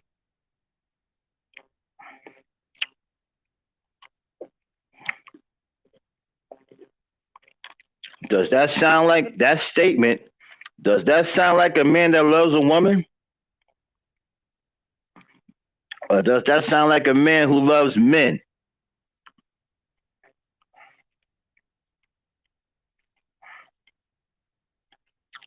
Now, was he on a panel and said that? Man, I wish I had seen that.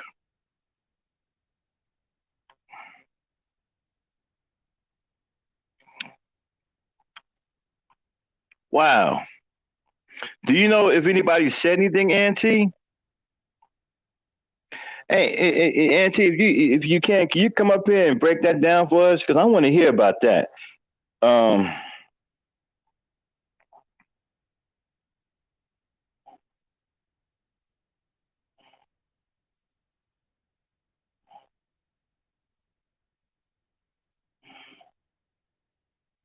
well, I wouldn't say all of that, Phoenix Jane. It's much deep. It's a little bit more complicated than that. Actually, feminism wasn't anything that was supposed to benefit black women at all. Okay, if you get into the Gloria Steinem thing, it was much more complicated than that. It was actually a ploy to eradicate black life because it's what allowed Margaret Singer to slip in behind the scenes and come up with Planned Parenthood. It's a whole thing about that. with women's rights and women's rights to choose, which opened the door for Margaret Sanger and Planned Parenthood. It was about. It was actually. It was really about the distinguishing black life. The whole thing was about to empower women with rights, so they have the right to choose, right? Which and then one of the choices now is that they choose abortion, right? And why the abortion rates up so high, they fight for a woman's right to choose, which is what they use to eliminate a lot of black babies. They use the woman's right to choose. They sold you down the river, sold you a smoke screen, sold you the Brooklyn Bridge, right? But while they sold you the Brooklyn Bridge, on one side they threw your babies off that same bridge on the other side.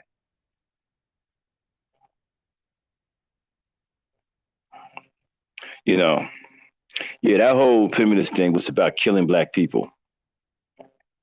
They wanted the woman, they wanted the black women to have the right to choose, so they can use that to kill black babies. You know, and that's behind all these abortions, a woman's right to choose, right? It's her body, and the man has no say so. Like a man can't tell a woman to have a child unless he's married. That's the only time that he can intervene. But if he's not married, he can't tell a woman nothing. The woman can go and kill the child and all that stuff. That's pretty much what feminism got you. It got you the right to choose to kill your children. But it's dressed up with other stuff, right? Like voting rights, the right to work in the workplace, to make a check the same as a man make a check, right? And so when you get all of those things on top of it, you don't pay attention to the real agenda, which was to kill black babies. See, when they put all these other things in front of it, it's hard for you to see what it's really meant for. That pro-choice is about distinguishing black life. White women don't get abortions like that. Nobody in this country gets more abortions than black women. And it's all fueled by pro-choice. You know, like I said, they sold you the Brooklyn Bridge on one side, and while they were selling you the Brooklyn Bridge, they were throwing your babies off on the other side of the bridge. You know.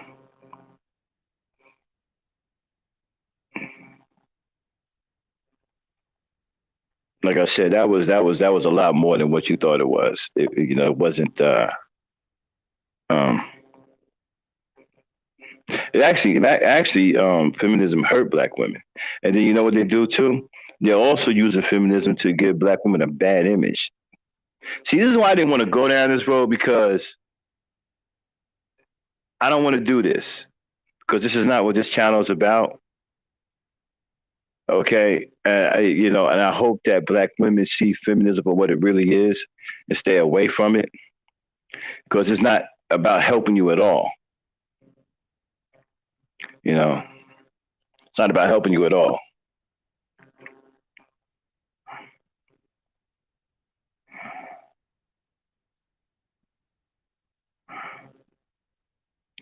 So, if they kill Margaret Singer and them with that eugenics and all that pro-choice, they kill so many black babies. They're still killing black babies over that pro-choice stuff.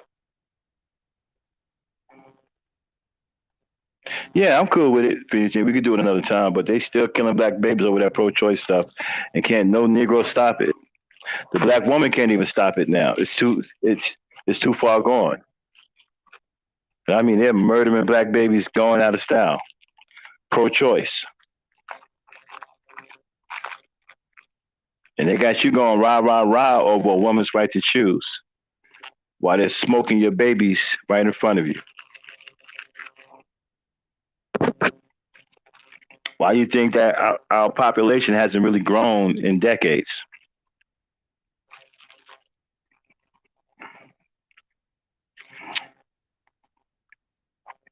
I think back then, when the feminism movement started, we were still 13 or 12% of the population, 13%. All these years later, we still 13%. Why do you think that is? Because they killed millions and millions of our babies. Planned Parenthood, pro-choice.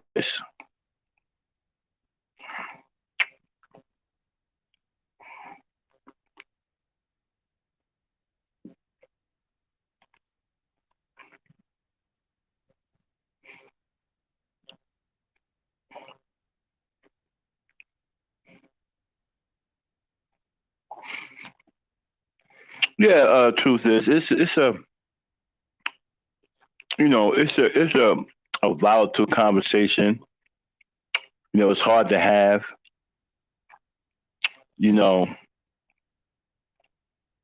it can lead to a gender war, and that's not what we do here on the Ebony Star Network. We promote positive relations between black men and black women here on the Ebony Star Network. So we don't get into the gender thing here.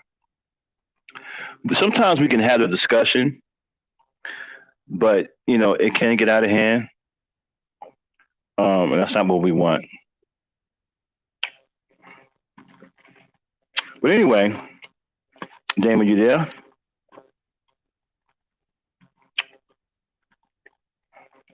Huh? Yeah, I'm here. Okay.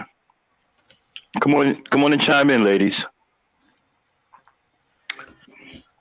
Okay. Okay. Oh, Okay, we gotten so off the subject for Yeah, a my while. bad. Yeah. I know we got way out of Okay. line. Got way out Now, of. okay, I want to go back to the part where we was talking about. They keep saying build the community. Part of the problem is the reason they ain't start. They waiting to see who's gonna start. They're waiting for somebody else to start so they can start. They want somebody else to start building community so they can start. so And who when is no gonna other start? man, is starting something to build the community, that's when they say, "Well, y'all not doing anything to black women." Wait a minute, that's your job. You trying to say you giving that black women are the leaders, and you waiting for us to make the move or point the direction you're supposed to go? I'd be like, okay, say so now. Say you're not gonna be the leader in your household, your community. You give up your authority as a man. Say all that. And No, then Phoenix G, I wouldn't even say black men are nesting. They're not doing anything. What they're doing is they're buying into white supremacy. I'm talking about stocks and everything. They done brought in the white supremacy. And they believe now that they've reached the mountaintop because they're accepted by white society that they have assimilated into. That's why you got fools walking around here talking about, well, black men are starting to invest in white communities. Yeah, they completely brought in. Now, selling out is not even a badge of shame anymore. They done flipped it around. They call it buying in now.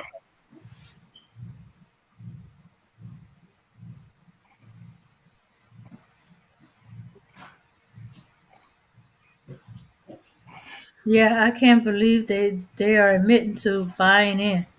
Yeah, it used to be there was shame that you were cooning or doing things. Well, let me say this. Let me say this thing. You know what truth is? The reason why we have so many problems with these kind of discussions, and we always have these debates and little bitter fights back and forth, is because black people aren't doing anything together. See, if we were doing something, we wouldn't have time to be arguing with each other about feminism and colorism and stuff like that because we're doing something. We're not doing anything. We're not building the community together. Black men aren't out there with tool belts, tearing down buildings and building up stuff. The women aren't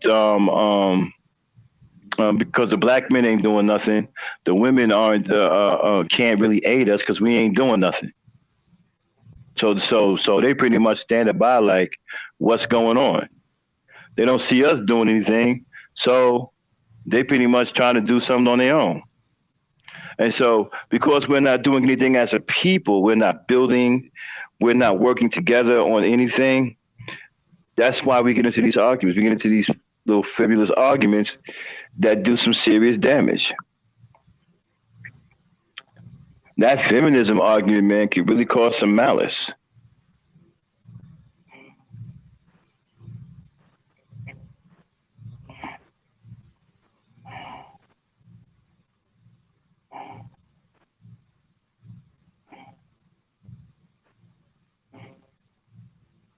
Yeah, I don't eat Chinese food no more either. And, and black people shouldn't support Asians businesses.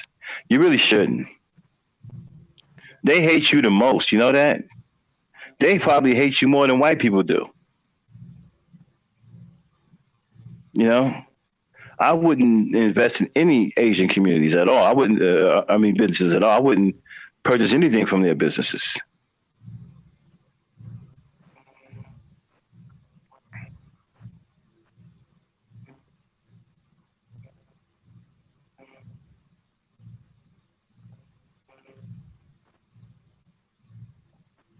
Yeah, black women are starting to own a lot of stuff. Black women got a lot of businesses now.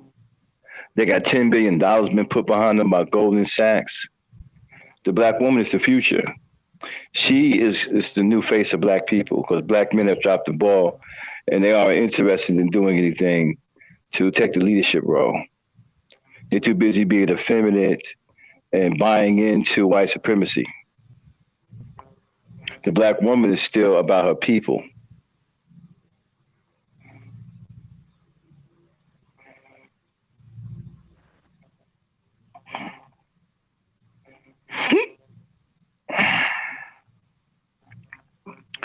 Yeah, and you know what? Listen, why would you go? See, we got to. What we should do is practice groupthink the way they do, right?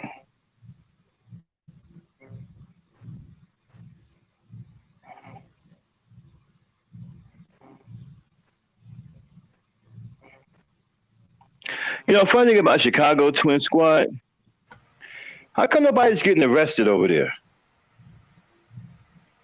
I've been hearing about all of these shootings and killings. I haven't read about one arrest.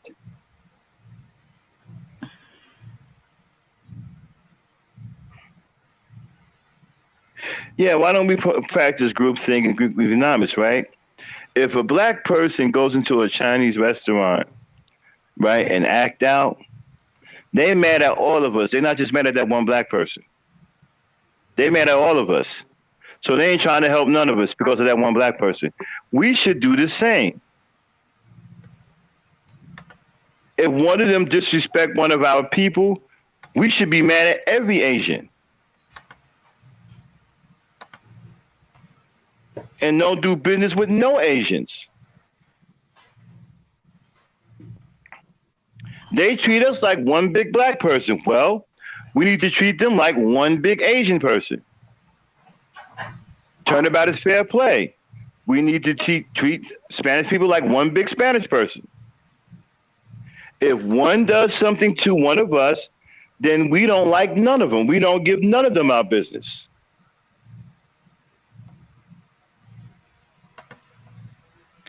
Yeah, I'm still trying to figure something out. Chicago got me tripping out, man. Like, all of these murders, they got gang members out the wazoo. It's not like they don't know where the gang members are.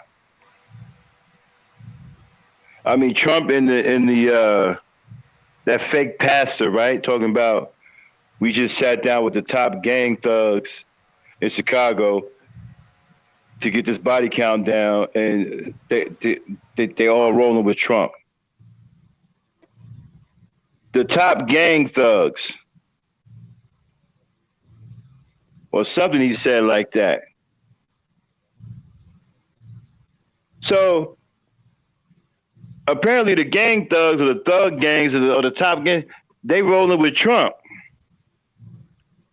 So these gang members are political, so nobody can go in there and negotiate any kind of nothing. I mean, what is going on here? And where are the arrests? I keep hearing people getting shot up 20, 30 at a time, which I don't believe that's happening because black folks don't kill each other like that. I've been around black folks all my life. I ain't never seen nothing like that. Even during the crack epidemic, black folks didn't do each other like that. And that was the darkest time other than slavery that's been in our history. Other than slavery, the crack epidemic is one of the darkest times that black people that ever had to endure. And they still wasn't killing each other like that. You gonna tell me blacks is going around shooting 20, 30 people? I don't believe that. Somebody lying about something going on over there. I don't believe black folks is crazy like that in Chicago. I don't believe it. And how come nobody? Where are the arrests? I haven't read one person getting arrested yet. Oh, I'm sorry. They did identify one shooter that shot that 7-year-old girl up at McDonald's. I think they identified one shooter. But I don't know if he's been arrested. I think that's the only one I've heard of.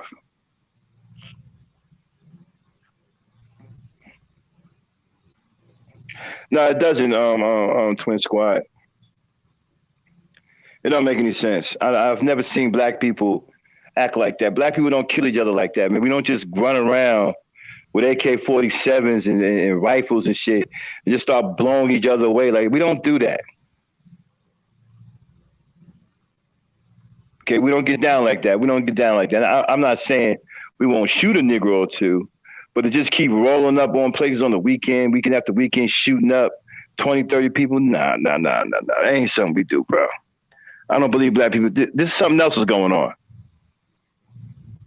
Black people don't kill each other like that. We don't kill each other like that.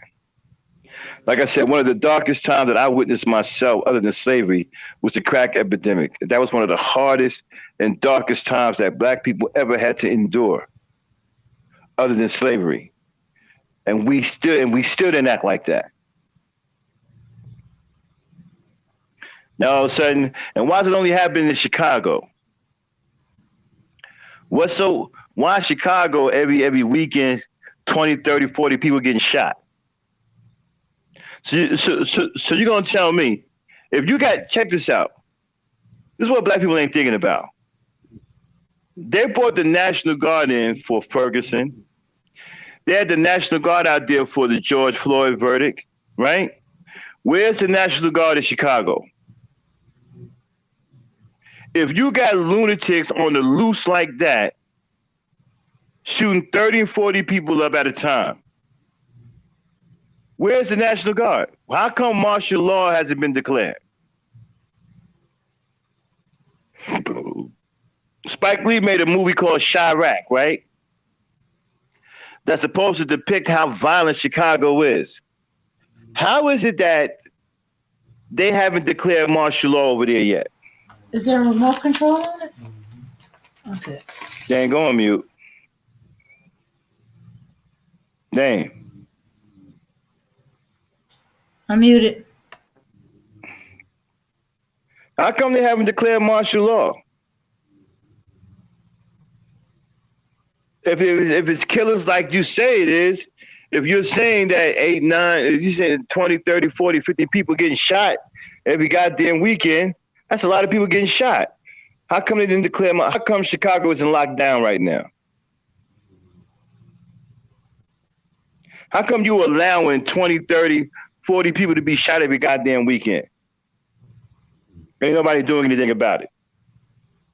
How come they haven't went into a state of emergency? How come they haven't declared martial law and shut Chicago down?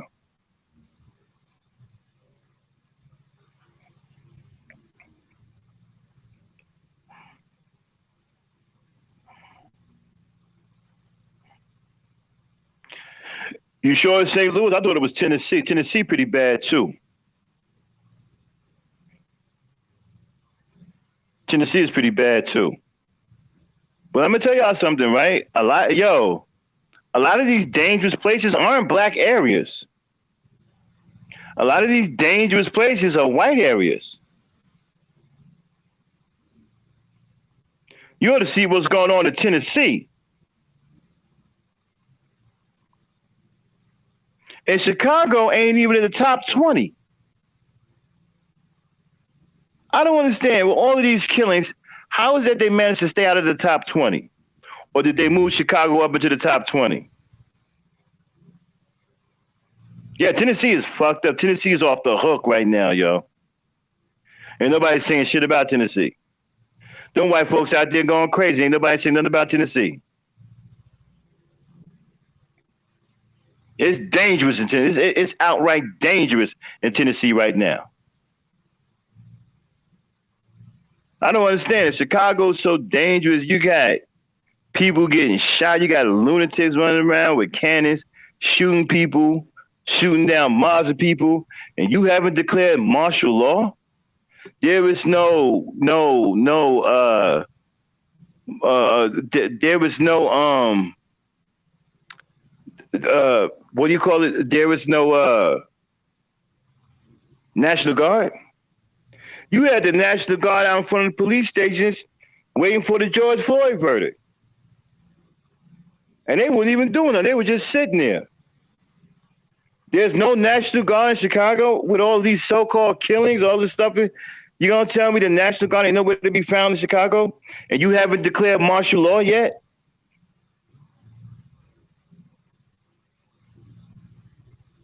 That don't make any sense.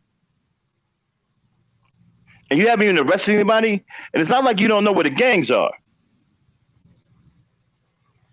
How is it that you know where the gangs are, but you don't know where they are? Look, we know the top thug gangs are out here. We just can't find them. Well, where are they? They're here in Chicago. Well, where they at? We don't know.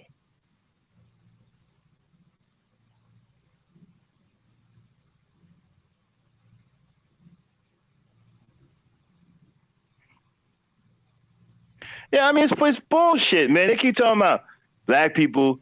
The way they tell it, Chicago is a goddamn war zone.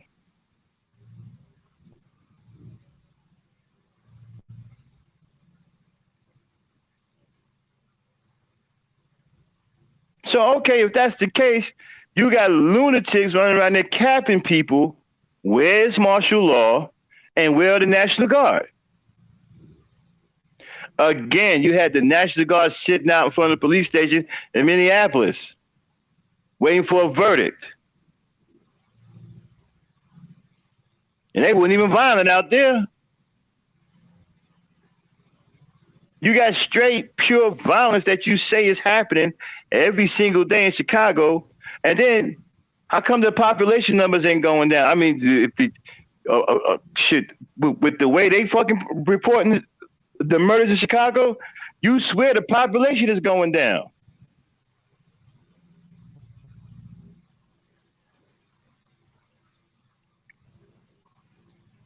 And if I'm not mistaken, Chicago is still not in the top 10 or 20, right?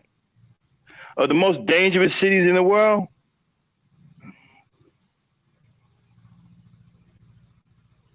How is it? Hold on. The most dangerous. I'm gonna look it up right now. The most dangerous cities in America. Let me see where Chicago went. Because the last time I looked a while back, they weren't even in the top 20.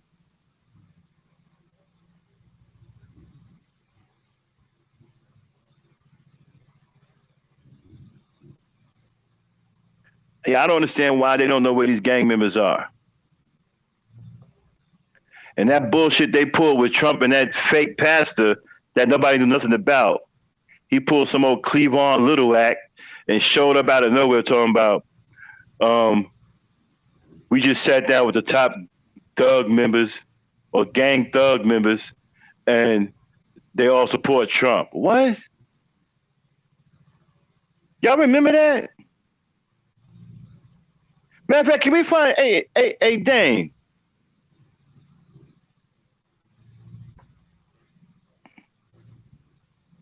Okay, I don't know where my host went. I'm here. I'm here. See if you can find. Yeah, see if you can find. You might have to do a little search. See if you can find Reverend supporting Trump and sitting down with gang members in Chicago, or something like that. What I'm looking for is when he said that he just got out of a meeting with the top thugs or gangs in New York and they all voting for Trump. Something like that. Let me see. The most dangerous cities in America. All right, most dangerous cities in the U.S. All right. All right. Here's the top 10. Detroit is number one. Damn. Detroit's still off the hook right now? Detroit is number one. St. Louis is number two. Tennessee is number three. Baltimore is number four. LA is number five. Danville, Illinois. Wilmington, Delaware, and Alexandria, Louisiana is dangerous name. I thought it was Shreveport, but hey, Damn. Again, Chicago not even in the top 10. See what I'm talking about? They ain't even in the top 10. Let me go down further. But they keep saying all of this violence is going on in Chicago. And this is an updated one. This is from 2021. All right, hold on. Detroit number one, St. Louis number two, Memphis, Tennessee number three. It's not just Memphis, Tennessee, y'all. It's more than Memphis. Tennessee fucked up right now. It ain't just Memphis. Okay. You got Baltimore, Maryland. You got Monroe, LA. No, that's Louisiana. Damn. You got Monroe, Louisiana. Danville, Illinois. I don't even know where the hell that's at. Wilmington, Delaware. I know Wilmington, Delaware is off the hook. They've always been off the hook. Alexander, Camden, New Jersey. Okay, Scranton, Pennsylvania. Pine Bluff, Arkansas. Springfield, Missouri. Little Rock, Arkansas.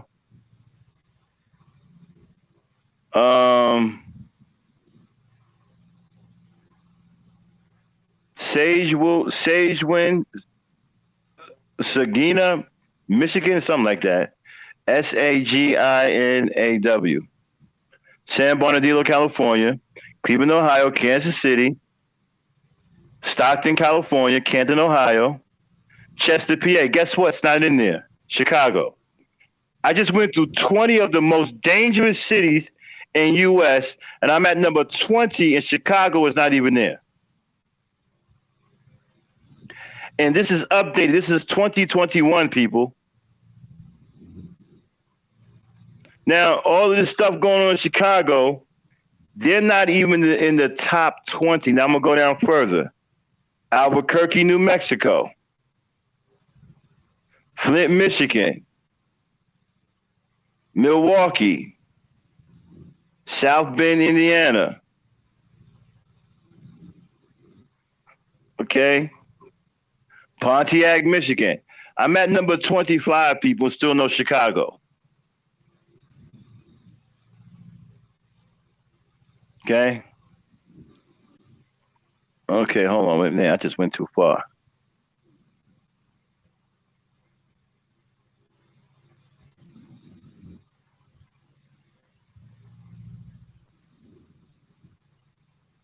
Okay, Oklahoma City, Kalamazoo, Michigan, Anchorage, Alaska, Spartanburg, South Carolina, Myrtle Beach, South Carolina. I'm at number 30, y'all. Still no Chicago. Where's Chicago at? I'm at number 30. These are the most dangerous cities in the U.S. 2021. I'm at number 30. You still haven't heard me mention Chicago.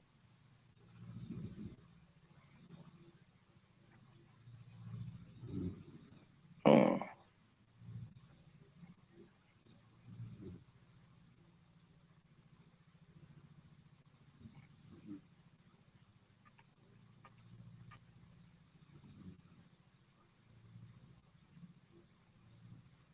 Okay.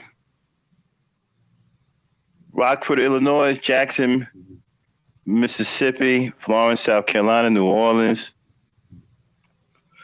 Compton, California. I'm at number 35, y'all. Still no Chicago.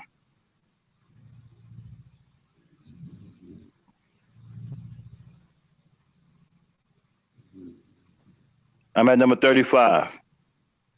Going down some more. Newburgh, New York.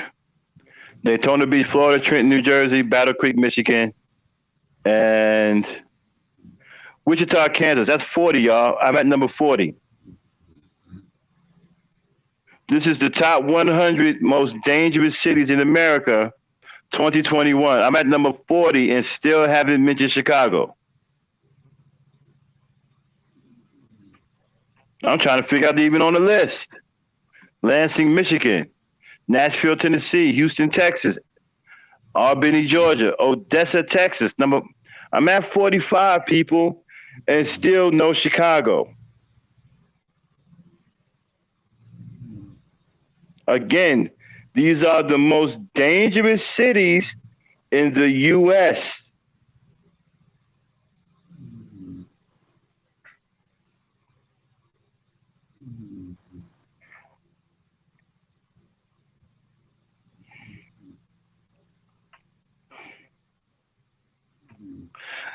Okay. Muskogee, Oklahoma. Lake Worth, Florida. Chattanooga, Tennessee. Beaumont, Texas. Paragould, Arkansas. That's number 50. Still no Chicago. Sumter, California. Washington, D.C. Peoria, Illinois. East St. Louis. Alton, Illinois. Still no Chicago. Cleveland, Tennessee. Lubbock, Texas. Buffalo, New York. Hampstead, Florida. Tulsa, Oklahoma. I'm at 60, y'all. No Chicago. Matter of fact, I'm just going to roll and see if I can just find Chicago.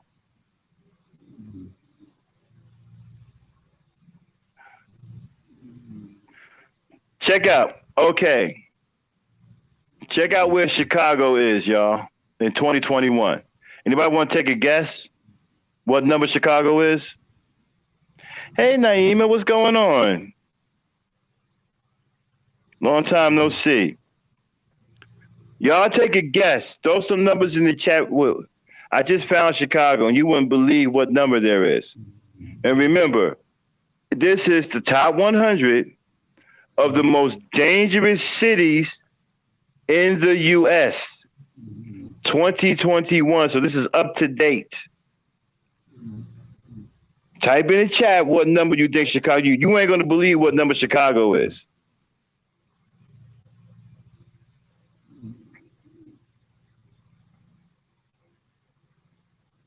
No, not 93. That's no.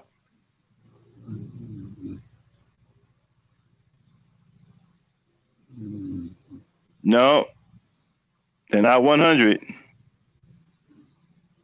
little bit more. Auntie, there you go, 73. She must have looked at it herself, yeah. Chicago is 73 on that list. So what is that telling y'all? All this BS they talking about going on in Chicago? It's ranked 73 on the top 100 of the most dangerous cities in the U.S. in 2021. 73.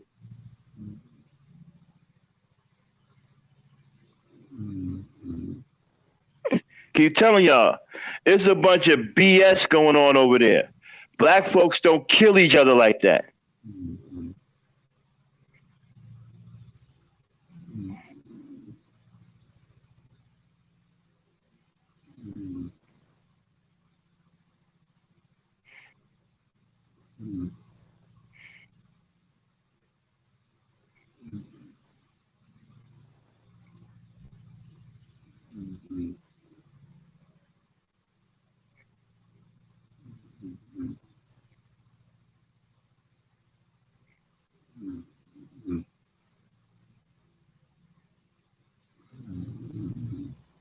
Yeah, a bunch of them are lying.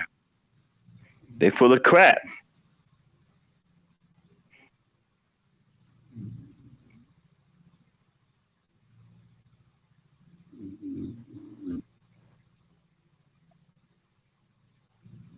Okay, yeah, I got to get out of here. So, Dame, you want to say a little bit more, go right on ahead. But I got to get off. Hello? Damn, you there? Um, no, I don't want to say a little bit more. I gotta get off too. All right, y'all. We're getting ready to shut it down. Hey, long time no see, Naima. Sorry we at the end though. You missed it. You know. Yeah, Twin Squad. Somebody lying their ass off. How can you have all that violence reported and you 73? Come on now. It's a bunch of BS.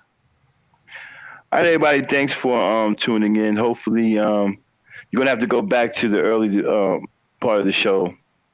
You get the topic I was talking about being a simp. So hopefully y'all enjoyed that. Hopefully I gave you brothers something to be proud of and stand up for your women. Love your women, man, and don't be shamed. Don't be shamed by anyone out of loving your women. All right, peace, power, unity. Then get us out of here. Talk to y'all sometime this week.